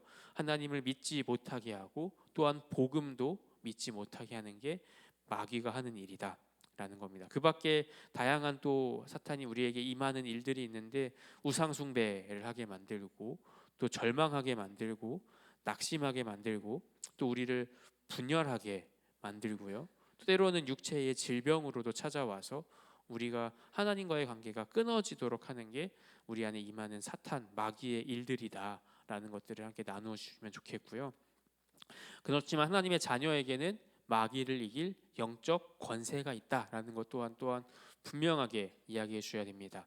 하나님의 자녀는 이 마귀의 권세로부터 벗어날 수 있습니다. 지배로부터 벗어날 수 있습니다. 왜냐하면은 마귀를 이길 권세를 우리에게 주셨기 때문이지요. 그래서 우리가 임하는 이 영적 전쟁들을 마주할 때 이 전쟁에서 승리해야 하는데, 그 중에 대표적인 하나님께서 우리에게 주신 권세가 작년에 우리 철로 역정하면서 많이 나누었던 하나님의 전신갑주 있죠. 그래서 이 완전 무장해서 전신갑주를 취해서 그 힘을, 무장을 한 힘을 가지고 우리가 나아가서 싸워야 할 대상이 누구인지 분명하게 알고 나아가서 전쟁을 해야 되고, 또 그때에 우리가 그리스도의 그 보혈을 의지해서 정결함을 유지하며 그 전쟁의 영적 전쟁 앞으로 임해야 합니다. 그리고 또한 이 책에서는 마지막으로 이야기해 주는 게 이때의 성령의 인도하심을 받아서 반대 정신으로 싸워라 라고 이야기를 합니다. 왜냐하면 우리가 세상에서 싸울 때의 방법들을 보면 때로는 악을 대하면서 더 강한 악으로 대해서 싸우기도 하거든요. 그런데 그렇지 않고 우리가 선으로 악을 이길 수 있다, 그 하나님께서 우리를 도우시고 인도하시고 승리하게 하신다라는 그 믿음의 확신을 가지고 이 마귀와의 전쟁들 앞에 설 수 있도록 이 4주차의 강의를 하실 때 함께 나누면서 교제해 주시면 좋겠습니다. 그리고 5주차로 넘어가면은 이제 새로운 갈등에 도전하십시오라는 내용인데, 이 내용 안에는 서로 나눔의 시간들이 좀 있습니다. 그래서 어떤 갈등들을 이제 직면했는지, 또 이 4주에 나누었던 마귀와의 일들 앞에서 어떤 것들을 좀 돌아보게 되었는지를 한번 나누는 시간들이 생깁니다. 그래서 첫 번째로는 예수님을 믿어서 어떤 변화가 생겼는지를 나눕니다. 여기 책 안에서는 6가지 그 변화들을 이야기를 해주고 있는데요. 우리가 다시 태어나서 새로운 사람이 되고, 그 새로운 사람이 됨으로 인해서 변화되는 모습들, 하나님이 우리의 아버지가 되고, 또 이 다른 성도님들이 그 전에는 남남 같고 혹은 뭐 다른 공동체 안에 있는 그저 한 명의 일원처럼 여겨졌다면 이제 가족이 되어서 몸된 교회에 서로 연결된 지체들이 된다. 새로운 관계가 형성된다라는 것을 이야기를 하고요. 또한 새로운 깨달음을 얻어서 우리가 이제 영적인 분별들을 해나갈 수 있게 됩니다. 그리고 또한 새로운 삶을 살게 되려는 거룩한 삶을 위한 변화가 생기고, 또 이제 새로운 사랑, 이제 그동안 내 감정을 따라 사랑해 왔다면 하나님의 시선을 따라서 사랑해 갈 수 있는 변화들이 생겨나고요. 또 새로운 소원이 생깁니다. 어떤 소원이냐면 하나님의 뜻을 따라 사는 소망이 생깁니다. 네, 이게 열심히 적어주고 계신데 이 책이 바나바 책에 다 있습니다. 그래서 그냥 편안하게 들어주시면 됩니다. 이런 게 있구나. 그래서 제가 굳이 내용을 디테일하게 안 적어드렸고요. 제가 갖고 있는 내용이 또 원한이 있는데 그냥 요약본만 드렸습니다. 그래서 편하게 들으시면 되겠습니다. 그래서 이런 변화들이 우리 안에 생겨납니다. 그리고 이런 변화가 생기기 때문에 새로운 갈등도 생깁니다. 그래서 이 갈등들에 대해서 함께 좀 나누어 보는 시간을 갖는 게 이 5주차의 내용 중에 있는데요. 3가지 영역들을 구분해 놨어요. 가정에서 혹시 어떤 이 믿음을 통해서 일어나는 긍정적인 영향일 수도 있고, 혹은 어려움일 수도 있겠죠. 혹은 또 직장에서 내가 생활을 하면서 사람들과의 관계 속에서 이 모습이 어떻게 드러나고 나타나게 됐는지, 그 밖에 뭐 다른 인간관계들 속에서 이 변화들이 어떤 영향들을 미쳐왔는지 한번 나눠보는 시간이 이 5주차에 있는 시간입니다. 그리고 이 안에는 이제 일어나는 갈등들에 있어서 어떻게 해야 되는가, 좋은 점들은 긍정적인 간증들이 되니까 참 좋은 은혜로운 시간들이 되겠죠. 그런데 그럼에도 불구하고 어려운 점들, 갈등들이 있었다라고 하면 이 책에서 5가지 확신을 통해서 이 갈등을 극복하라라고 이야기를 하는데요. 첫 번째는 구원을 확신해라. 하나님께서 그럼에도 나를 구원해 주셨다.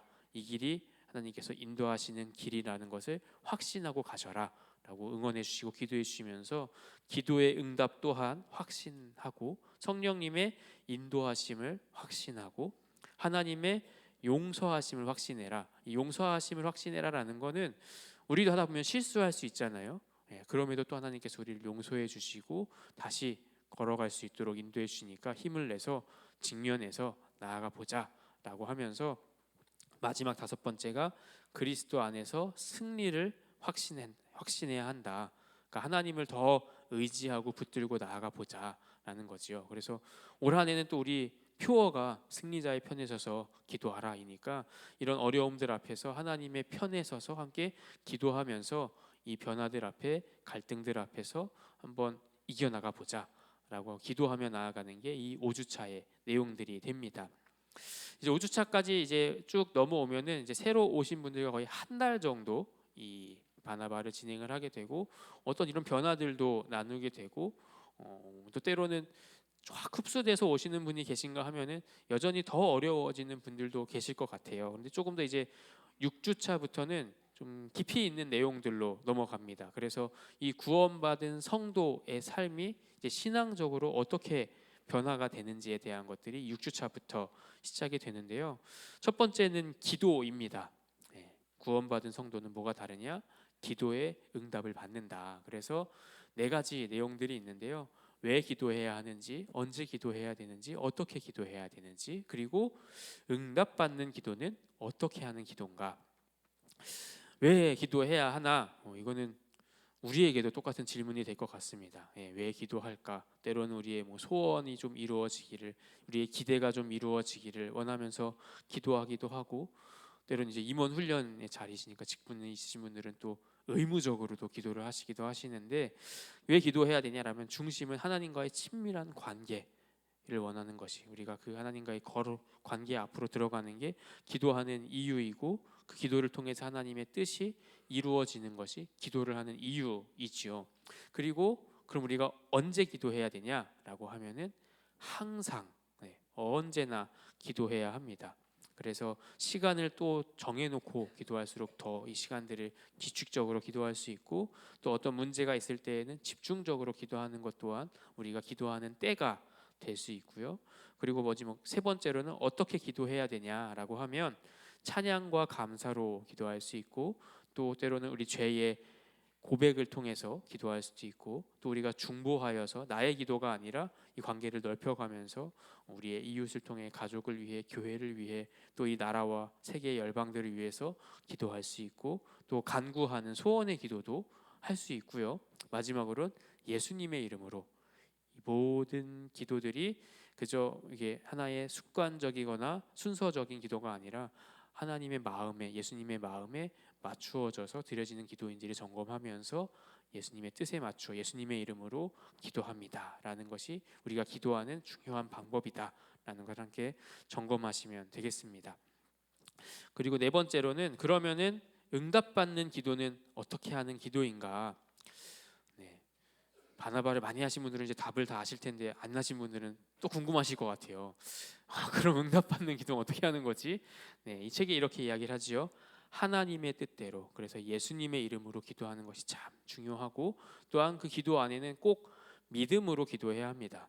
우리가 기도하면서도 믿음 없이 기도할 때가 있어요. 그냥 습관적으로 기도는 하지만 뭐 이루어질지 안 이루어질지 모르지만 지푸라기라도 잡는 심정으로 그냥 기도하는 경우가 생기는데, 믿음으로 꼭 이루어 주신다, 응답하신다라는 믿음으로 기도해야 하고, 간절히 기도해야 합니다.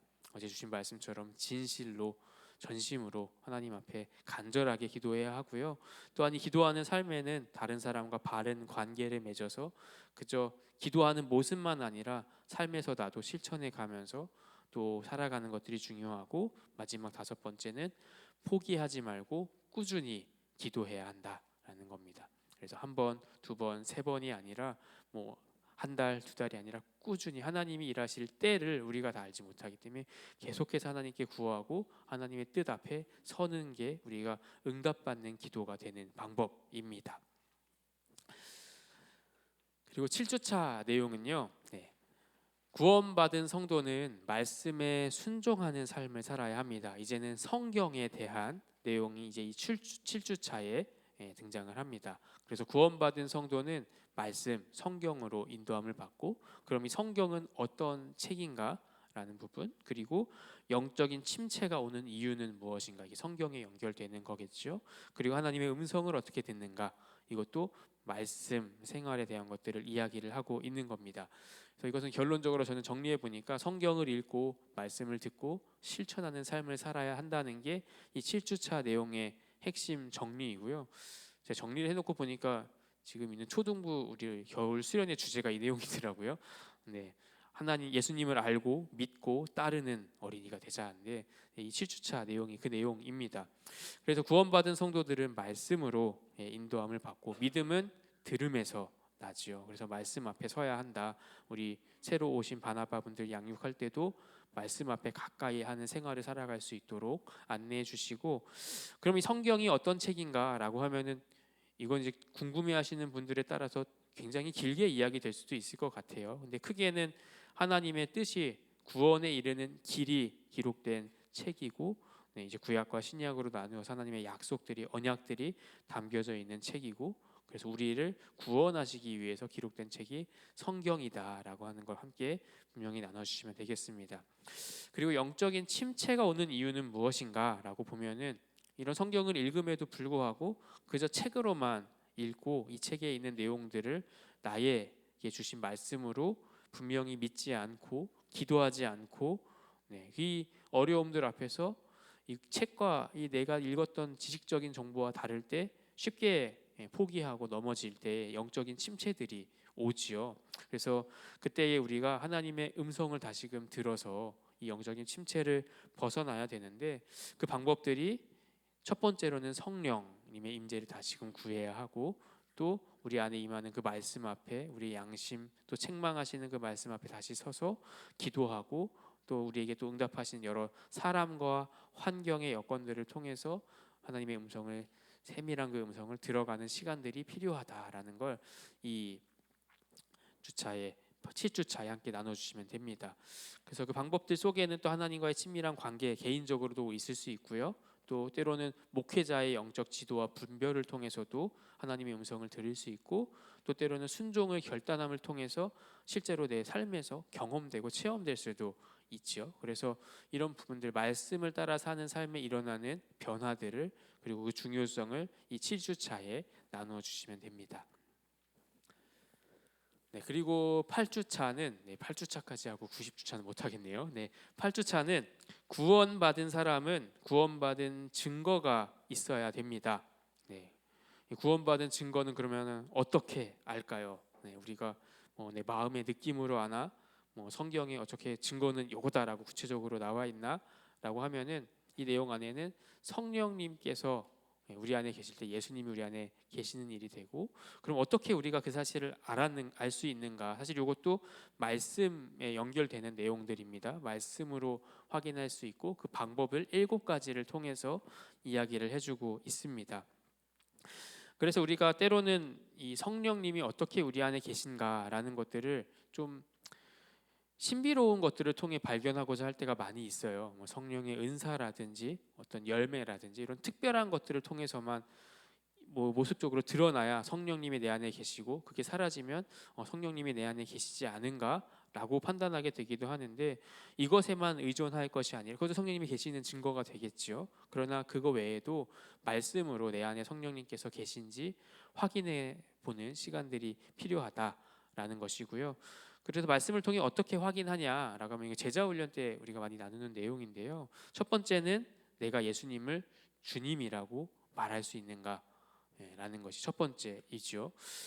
저는 이게 살아오면서 모태신앙으로 자라와서 이게 당연하다 느껴졌는데 이게 어려운 일이더라고요. 주님으로 고백하고 있는지 돌아보고 하나님을 아버지라고 부르고 있는지 그리고 하나님의 은혜를 내가 느끼고 있는지 그리고 내 안에 사랑의 마음이 일어나고 있는지 그리고 내가 죄에 다시금 빠졌을 때 영적인 침체가 왔을 때 성령의 근심을 같이 느끼고 있는지 그리고 내가 하나님의 일을 하고 싶은 소원이 내 안에 생겨나고 있는지를 돌아보고 마지막으로 전도할 마음이 생기는지 이것을 통해서 내 안에 성령님이 계시는지를 점검할 수 있다라는 것이 8주차를 통해서 볼 수 있는 내용들입니다. 제가 정말 빨리빨리 말씀드리고 있는데 시간이 더 빠른 것 같습니다. 지금 9주차, 10주차, 2주차는요. 제가 11주차를 하려면은 좀 더 빨리 넘어가겠습니다. 제목이 구원받은 사람은 믿음으로 살아야 한다라는 겁니다. 우리가 믿음으로 산다. 누구는 사실 다 믿음으로 살아가고 있는데 각자 믿는 바가 달라서 그 믿음이 무엇인지를 돌아보게 되지요. 그래서 여기서 가장 중요한 건 24시간 예수님을 바라봐야 한다. 우리가 걱정과 근심, 염려가 생기는 이유는 예수님을 믿지 못하기 때문이다. 우리가 가지고 있는 내 건강, 물질, 다른 사람들의 관계들이 있을 때 이게 있으면은 믿어져서 걱정이 되지 않는데 예수님이 계신 거에 대해서 믿음이 부족해서 걱정이 되고 염려가 된다라고 하면 예수님을 더 바라보고 끝까지 더 바라봐야 한다라는 게 이 구원받은 사람이 믿음으로 살아야 한다라는 이 9주차의 내용입니다. 그리고 10주차는 구원받은 성도에게 사명이 있다라는 내용인데요. 9주차를 마칠 때쯤이 되시면은 바나바를 진행하실 때에는 간증문 안내를 이때쯤에 이제 드려야 되고요. 바나바 양육하실 때 누구나 간증문을 다 작성하셔야 됩니다. 그래서 간증문 확인을 하시고 혹시 세례를 받지 않으신 분들은 이때쯤에 세례를 받으셨는지도 한번 더 점검을 하셔서 세례를 받을 수 있도록 안내를 같이 해주시면 되겠습니다. 그 10주차에는 이제 우리가 맡겨진 사명들 어떤 하나님의 일들을 감당해야 하는지 나오는 게 이 10주차의 내용이고요. 여기는 소제목들이 따로 없습니다. 전도, 하나님의 복음을 전하는 삶을 살고 전하는 실천들을 같이 해나가야 하는 게 우리에게 맡기신 하나님의 사명이다라고 하는 거고, 마지막 이제 11주차 마무리를 하면은 이제 좀 실제적으로 이 바나바 육령을 다 마치고서 이 교회 안에서 사역도 함께 감당할 결단도 하고, 그동안 이제 10주 동안 거의 2달 반 동안 뭐 3달 그 이상 될 수 있겠죠. 교회에 함께 생활하면서 궁금했던 부분들이라든지 혹은 또 우리가 기억해야 될 부분, 교회 생활에 있어서 기억해야 될 부분들을 나누는 게 이 11주차입니다. 그래서 크게는 예배, 친교, 훈련, 사명, 헌금 이 5가지 내용들이 이 11주차에 담겨져 있고요. 예배는 주일을 성수하고 하나님을 예배하는 것에 대한 의미들을 지키는 겁니다. 그래서 예배당에 나와서 거룩하게 주일을 지켜서 예배하는 사람이 되어 그런 영혼이 돼야 한다라는 걸 같이 지금 마지막에 한번 점검해 주시는 거고요. 예배만 전부가 아니라 이제 또 그리스도의 몸된 교회 공동체의 이제 지체가 되었으면 친교하는 일들에도 속회의 모임들 안에 함께하는 것이 중요하다. 그래서 속회 모임을 잘 참석할 수 있도록 안내해 주시는 게 이 시간에 또 함께 나눈 11주차의 내용이고, 뿐만 아니라 훈련하는 시간들.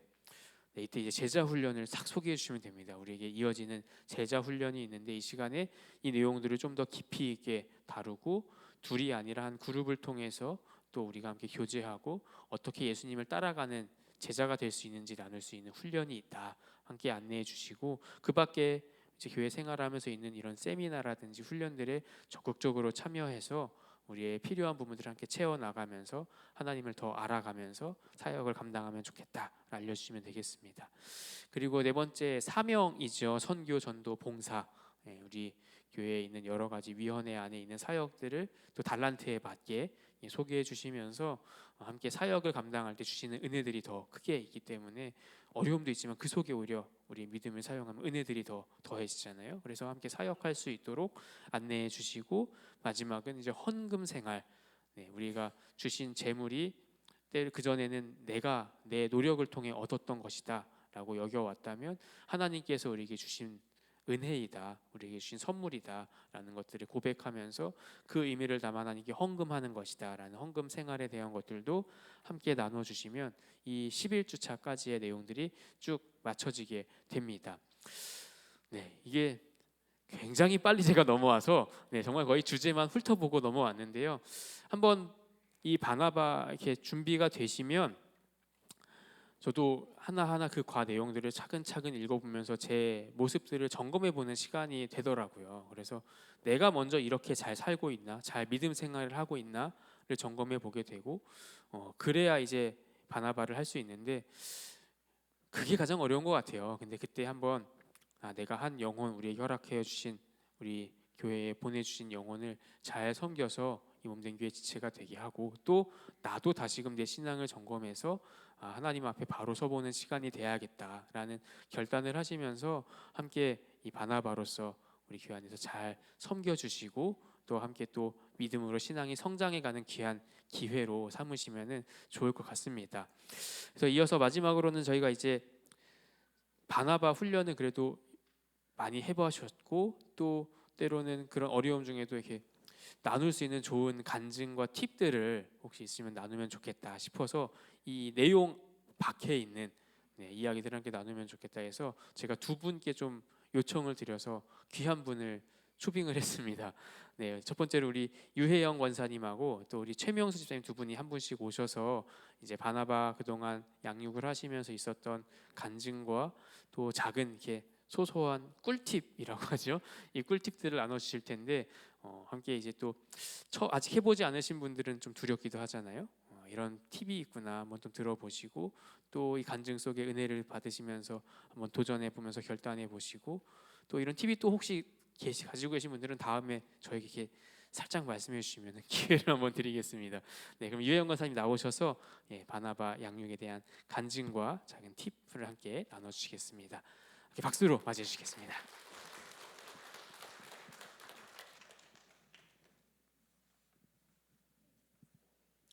저의 첫 바나바 양육의 시작은 한 2015년 된 것 같습니다.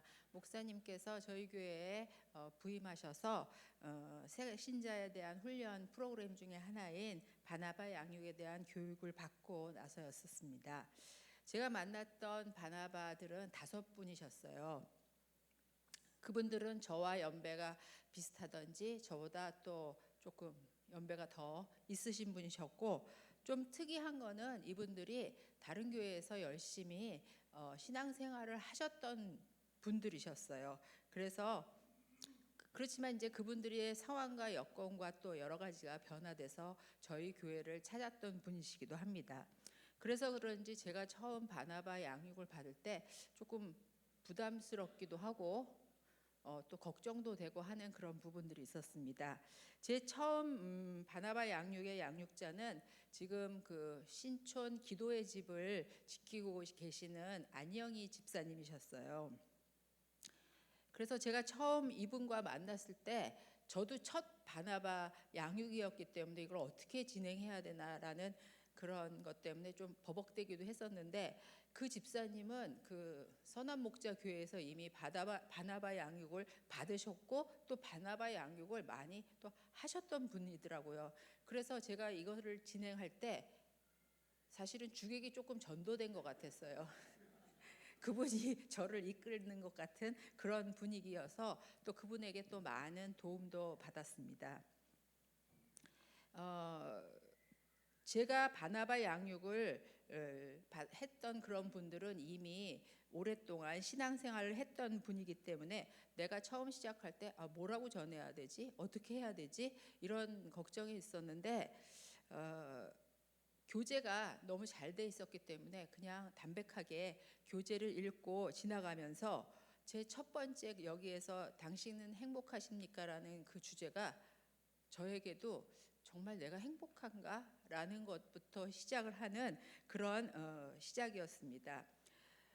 그뿐만 아니라 저나 그 양육자나 이 바나바 양육을 시작하면서 이 구원에 대한 확신과 또 복음에 대한 그 복음 전파에 대한 그런 사명, 그리고 동행하시는 그 주님을 통해서 받은 은혜를 흘려보내야 되겠다라는 그런 제 다짐의 시기이기도 했습니다. 그리고 가장 최근에 제가 바나바 양육을 했던 분은 김명수 권사님이셨어요. 10주간의 바나바 양육을 통해서 이 김 권사님과 나누는 동안에 참 그 많은 이렇게 공통점 같은 거를 느끼게 되었어요. 첫 번째는 그 남편이 장로님이셨다라는 것, 그리고 또 두 번째는 저희가 일남이녀를 두었는데 그분도 일남이녀를 두셨고, 또 부모님이 고향이 이북이셨어요. 근데 저도 마찬가지였거든요. 그러다 보니까 권사님도 냉면을 좋아하고요, 저도 냉면을 좋아하고, 또 뿐만 아니라 가장 좋아하는 냉면집이 또 같다라는 공통점도 있었던 것 같아요. 그래서 그분하고는 또 다른 친밀감도 있었고, 또 대학 선배이기도 하더라고요. 한 5년 저보다 대학 선배이기도 했어요. 그래서 바나바 양육을 하는 그 내내 이렇게 행복감이 들고 또 기대감도 있었고, 이 한과 한과를 진행하면서 뭐 연륜이 또 저보다도 많으시고 또 신앙생활을 굉장히 열심히 하셨던 분이기 때문에 기도의 제목을 서로 나누면서 서로 중보하고 그러는 은혜로운 시간이기도 했습니다. 그런데 이제 제가 또 그 전에 4분의 바나바 양육을 했던 그 분들은 지금 저희와는 같은 교회를 다니지는 않으세요. 그러니까 뭐 기도의 집을 맡아서 지금 하시는 분은 주님께서 부르셨던 사명이 있었기 때문에 그 일을 감당하고 계시고, 또 이사를 가셔서 지금 안 계신 분도 있고, 또 이영자 권사님은 굉장히 그 전도를 열심히 하셨던 분인데 갑자기 쓰러지셔서 또 저희 교회를 못 나오시고 함께 못하는 그런 분들도 있습니다. 그렇지만 그분들이 뭐 이렇게 제가 전화를 가끔 하고, 어저께도 이영자 권사님하고 통화를 했는데 굉장히 건강이 많이 좋아지셨더라고요. 전화 통화할 때 그 전에는 어눌하고 좀 그 뭐랄까 발음도 안 좋으셨는데 정확하게 발음하시고 교회만 나가신다고 하더라고요. 그렇게 아주 활동적으로는 지금 움직이지는 않지만, 그런 분들이 여전히 그분들은 믿음이 단단하기에 자신이 가지고 다니고 있는 그런 교회에서 열심히 신앙생활하고 계십니다. 제가 이 바나바 양육을 하다 보니까 약간의 뭐 느꼈던 거는 그 첫 번째로는 바나바 양육을 할 때 시간이 너무 길면은 안 된다는 겁니다. 한 3, 40분이면 가장 적당한 것 같아요. 시간이 길어지다 보면은 전달해야 하는 그 양육의 내용에 집중하지 못하고 자꾸 개인사를 얘기하다가 삼천포로 빠지는 경우가 많더라고요. 그렇기 때문에 시간은 한 3, 40분을 하시는 게 좋겠고요. 두 번째는 저 같은 경우에는 장소적인 거는 평일에 하셨던 분들은 교회에서 다른 어떤 날을 정해서 했고, 주일날 할 때는 일부 예배가 끝난 이후에 이렇게 다과나 이렇게 따뜻한 음료를 준비해서 했던 것이 있습니다. 그러니까 좀 그런 거는 서로 불편하고 어색한 관계를 이렇게 해소할 수 있는 그런 방법이기도 했습니다. 그리고 세 번째는 양육자에 대한 정보는 우리가 교회에서 받습니다. 그렇지만 그분들이 자신의 어떤 신상의 상황이라든지 그런 거를 본인이 내어놓을 때까지는 조금 기다려주는 게 맞는 것 같아요. 뭐 호구조사하듯이 꼬치꼬치 물으면 그분들이 더 불편해 하시기도 하고요. 그렇기 때문에 조금 기다려주는 것도 우리가 해야 할 방법인 것 같습니다. 네 번째는 10주간의 양육을 마치기 전에 미리 이 양육자가 어떤 속회에 들어가야 하는지, 그리고 어떤 속회가 맞을지, 그거는 뭐 교회 행정을 담당하는 뭐 부목사님이나 아니면 교구장님들과 연계해서 빨리 그분들이 공백이 없이, 그러니까 바나바 양육이 끝난 다음에는 바로 연계되어서 속회 안에 들어가는 게 가장 좋은 것 같습니다. 왜냐하면 그 기간이 길어지다 보면 그분들은 10주간의 양육을 했지만 어떤 면에서는 교회가 조금 낯설기 때문에 다른 사람하고 교제가 없다 보면 자연적으로 교회가 내 집이라는 생각이 잘 안 드는 것 같아요. 근데 속회에 들어가게 되다 보면 속회에서 이분들을 관리하게 되고, 그러다 보면 그러한 어떤 소속감과 연대감 때문에 정착하는데 조금 쉽지 않나 하는 생각이 듭니다. 그리고 다섯 번째는 바나바 양육에 대한 제안을 받으시면 무조건 흔쾌히 아멘이라고 하시면서 받아들이시기를 바랍니다. 왜냐하면 새가족은 자꾸 오시는데 그 새가족들의 바나바 양육이 이렇게 지연되다 보면 사실은 그분들을 새가족 팀들이 이렇게 뭐 맞이하는 것도 있지만 바나바들도 그분들을 10주는 책임을 져야 하기 때문에 되도록이면 성도님들 모두가 그 부분에 새 신자가 한 분 오셨으니까 그들이 잘 정착할 수 있도록 우리가 먼저 그 시간을 내어드리기를 바랍니다. 여섯 번째로는 제가 느끼는 것으로 마지막으로는 10주간의 그 시간이 새가족들 한 사람 한 사람이 정착하는데 그 10주간이 길기도 할 수도 있지만 또 짧기도 하다라고 생각이 들어요. 근데 저같이 이제 저희들 같이 바나바를 하는 분들은 10주간이 사실은 좀 길어요. 길지만 그 시간은 내어드려야 하는 부분인 것 같습니다. 대부분 왜냐하면은 우리들이 주일에 속회를 드린다든지 어디에 다른 부서에서 그 사역을 감당하고 있기 때문에 좀 불편한 감이 있지만 확실한 거는 내가 정말 주님과 동행하며 행복한가를 묻게 되고 또 그 시간을 통하여서 나의 영적인 상태를 바나바와 함께 그 점검하기도 하고 또 주님이 내 안에 계심을 그리고 행복감을 확인하는 그러한 은혜의 시간이 되기 때문에 꼭 바나바 양육의 제안이 오시면 감당하시기 바랍니다. 감사합니다. 최명수 권사님, 집사님 나오시겠습니다.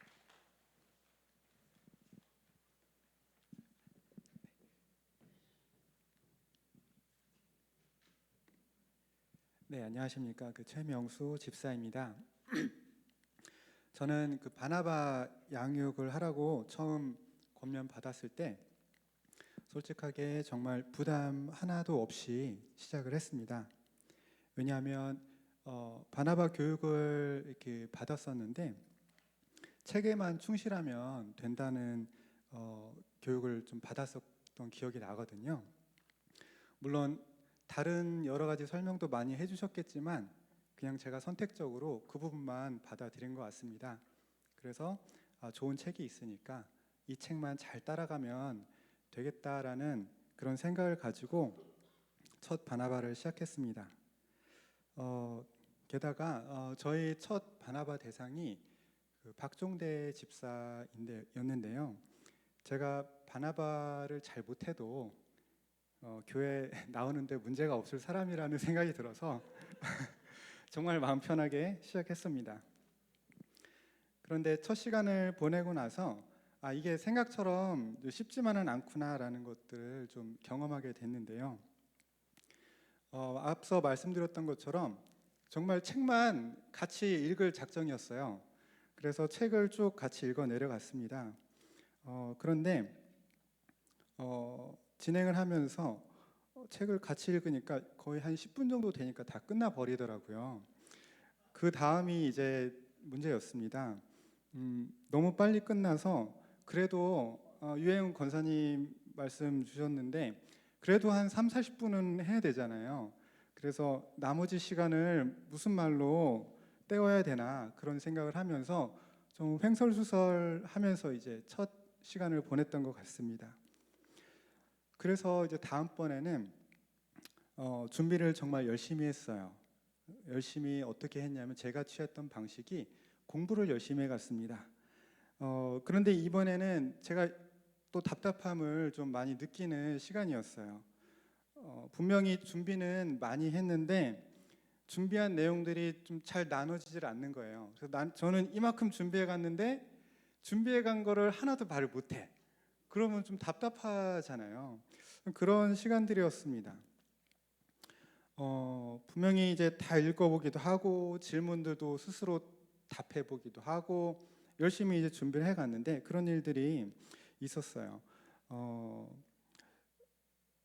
막상 나눔 시간이 되면은 준비했던 내용들이 딱 날아가 버리고 다른 얘기들을 이제 하면서 시간들이 좀 그 소모되는 것들을 많이 느꼈습니다. 그럼에도 불구하고 다행히 훌륭한 양육자를 만나서 그 시간들이 잘 채워졌던 것에 그냥 만족해하는 그런 급급한 시간들이었던 것 같아요. 이 답답함의 원인이 어디에 있었는지는 시간이 조금 지나고 나서 좀 깨닫게 됐던 것 같습니다. 그 원인을 곰곰이 곱씹어 보니까 교제의 시간에 제가 강의를 하려고 했던 것에 있었던 것 같아요. 아는 내용을 잘 전달하고 잘 준비해서 잘 알려줘야 좋은 양육자라는 생각을 조금 하고 있었던 것 같습니다. 그런데 제가 알고 있는 것을 심지어는 이 양육자가 더 잘 알고 있었기 때문에 제가 열심히 준비한 내용이 조금 가치 없게 느껴지기도 하고 약간 뭐 그런 나보다 많이 알고 있는 사람 앞에서 내가 뭔가를 이제 얘기하고 있는 그런 상황인 것 같은 느낌도 좀 많이 받았습니다. 이 문제를 해결하고 싶어서 제가 양육받을 때의 기억을 좀 떠올려 보았습니다. 내용에 충실하면서도 굉장히 편안하고 따뜻하게 제 양육자는 저를 대해 주셨어요. 예, 이 자리에 지금 계시는데요. 네, 그런 하나하나의 시간들을 좀 떠올려 보니까는 이런 생각이 좀 들더라고요. 바나바 양육 시간이 영적 교제의 시간이었구나라는 것들이 좀 깨달아졌어요. 내가 아는 것을 준비해서 잘 얘기하고 혹은 책의 내용들을 잘 이해시키는 것에 충실하면 되는 시간이라고 생각했었는데 이게 교제의 시간인구나라고 좀 전환이 되었습니다. 그리고 나서 그런 제가 받았던 그런 느낌 그리고 제가 받았던 그런 환대의 그런 기분을 제가 만나는 분에게도 전해드리고 싶다는 마음들이 생기기 시작했습니다. 특별히 이번 간증을 준비하면서 그동안 제가 바나바 양육 과정의 기회를 통해서 얻은 교훈을 3가지로 그래서 정리를 좀 해보았습니다. 첫 번째로 양육을 하는 동안만이라도 양육자를 위한 기도를 꾸준하게 하는 것이 중요하다는 것이었습니다. 이 과정에서 성령님의 인도하심을 경험하게 된다는 큰 유익함도 있지만요. 그것과 플러스 돼서 양육자를 대하는 나의 태도가 달라지게 된다는 것을 좀 경험하게 되었습니다. 의식적으로 애써서 노력하지 않아도 상대를 배려하는 마음과 그리고 말투와 나의 행동들이 자연스럽게 형성되어지는 것들을 느낄 수 있었습니다. 사실 이는 제가 이제 회사를 다닐 때에도 한번 경험해 본 적이 있었어요. 회사에 다닐 때에 저는 이제 기독교 회사를 다녔었고 신입사원들을 이제 뽑고 훈련시키는 인사팀에서 잠깐 근무를 했었는데요. 신입사원들이 뽑혀서 한 200여 명 정도가 이제 입수하기 전에 자리를 그 전날 다 세팅을 하고 그 자리 하나하나를 다 돌아가면서 기도를 합니다. 축복 기도를 합니다. 예. 죄송합니다. 아침에 새벽 예배를 하고 기도를 하고 교육 과정이 끝나면 잠들기 전에 12시 넘어서 기도하고 아침에 일어나서 또 기도를 하고 그 기도에는 항상 대상이 있었어요. 그 기억과 함께 맞물려서 바나바를 할 때 역시 동일한 그런 일들을 행할 때에 정말로 그 기쁨이 샘솟고 그 대상을 만나는 것에 대한 기대감이 벅차오르는 것들을 좀 느낄 수 있었습니다. 두 번째로 양육의 기회는 나의 신앙을 다잡는 기회라는 사실을 좀 깨닫게 되었습니다. 교재에 나오는 나눔 질문들의 상당수가 삶을 나누는 내용들이었습니다. 일방적으로 양육자만 질문에 답하는 것이 아니다 보니 나의 삶이 신앙적으로 잘 정돈되어 있을수록 더욱 풍성한 나눔의 시간이 된다는 것들을 경험했습니다. 마지막 셋째입니다. 양육의 결과 교우라는 소중한 열매를 얻게 된다는 사실을 좀 깨닫게 됐습니다. 그리고 양육이 깊어지면 깊어질수록 그 관계 역시 그 관계라는 열매 역시 더욱 깊어진다는 사실을 좀 깨닫게 되었습니다. 만일 저한테 왜 꼭 매주 교회라는 장소에 나와서 예배를 드려야 되는 거냐라고 묻는다면 저는 혼자서 신앙생활을 유지할 수 없기 때문이다라고 대답을 하게 될 것 같습니다. 저는 함께하는 교우들이 있기 때문에 신앙을 유지하면서 살 수가 있다는 것을 깨닫게 되었습니다. 같이 예배드리는 교우들이 있기 때문에 질리지 않고 평생 동안 예배를 매일매일 매주 나올 수가 있게 됐습니다. 신앙을 지키며 사는 교우들의 이야기를 들을 수 있기 때문에 제가 신앙인으로 세상을 살아가는 것이 외롭지 않을 수가 있다는 사실 또한 깨닫게 되었습니다. 혼자 기도하기 버거울 때에도 도움을 청할 수 있는 교우가 있다는 것이 얼마나 큰 힘이 되는지 모르겠습니다. 또한 저희 편향된 사고가 저희 편향된 사고로 인해서 제가 잘못된 생각과 그런 길로 접어들 때에도 다른 교우와의 관계를 통해서 균형점을 찾아갈 수 있다라는 것 또한 경험하게 되었습니다. 바나바는 역시 이러한 소중한 교우들을 만들어줄 수 있는 그런 기회라는 생각이 들었습니다. 함께 신천교회에 나와 예배드리는 성도님들은 참 많지만 이런 깊은 관계를 맺을 수 있는 기회는 사실 참 많지는 않습니다. 그런데 이 바나바라는 과정을 통해서 10주간 깊은 신앙의 관계를 맺어가는 사람과는 이런 관계를 맺어갈 수 있는 여지들이 참 많아지는 것을 경험하게 되었습니다. 그래서 저 역시 유혜영 권사님과 동일하게 권면을 드리고 싶습니다. 바나바를 권면 받으시게 된다는 것이 얼마나 크고 좋은 기회인지를 여러분들에게도 전해드리고 싶습니다. 지금까지 그래왔듯이 앞으로도 바나바 양육을 통해서 많은 은혜와 간증들이 넘쳐나는 신천교회가 되기를 소망하면서 준비한 간증을 마치겠습니다. 감사합니다.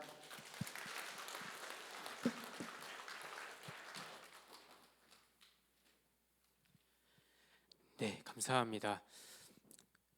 올해는 여기 계신 분들이 한 번씩 다 한 번이 아니라 두 번씩 바나바를 한 번씩 이렇게 매칭을 해서 함께하는 시간들이 있기를 함께 기도하고 또 그러기를 결단하는 시간 되면 좋겠습니다. 네, 시간 함께 마지막 광고 사양 전하고 지금 사진 촬영하며 마치도록 할 텐데요. 내일도 일정이 있습니다. 내일은 이제 속장, 부속장님들 이제 세미나가 내일 예배 마치고 오후 2시에 식당에서 있습니다. 만나홀, 네, 식당이 아니라 만나홀에서 네, 있으니까 함께 꼭 참여해 주시면 좋겠고요. 이제 지금도 진행 중인데요. 교회학교 성경학교가 진행되고 있습니다. 어제 오늘은 초등부 수련회, 겨울 수련회가 진행되고 있고 다음 주 이제 지나면 월요일부터 수요일까지는 청소년부 겨울 수련회가 있는데요. 우리 아이들이 또 이 하나님과의 깊은 영적 교제가 있는 시간 될 수 있도록 함께 항상 기억하시면서 기도해 주시면 좋겠습니다. 네, 오늘 이렇게 임원 훈련을 마치고 네, 함께 이제 나오셔서 단체 사진 촬영하고 마치도록 하겠습니다. 함께 앞으로 나와 주셔서 단체 사진 촬영하도록 하겠습니다.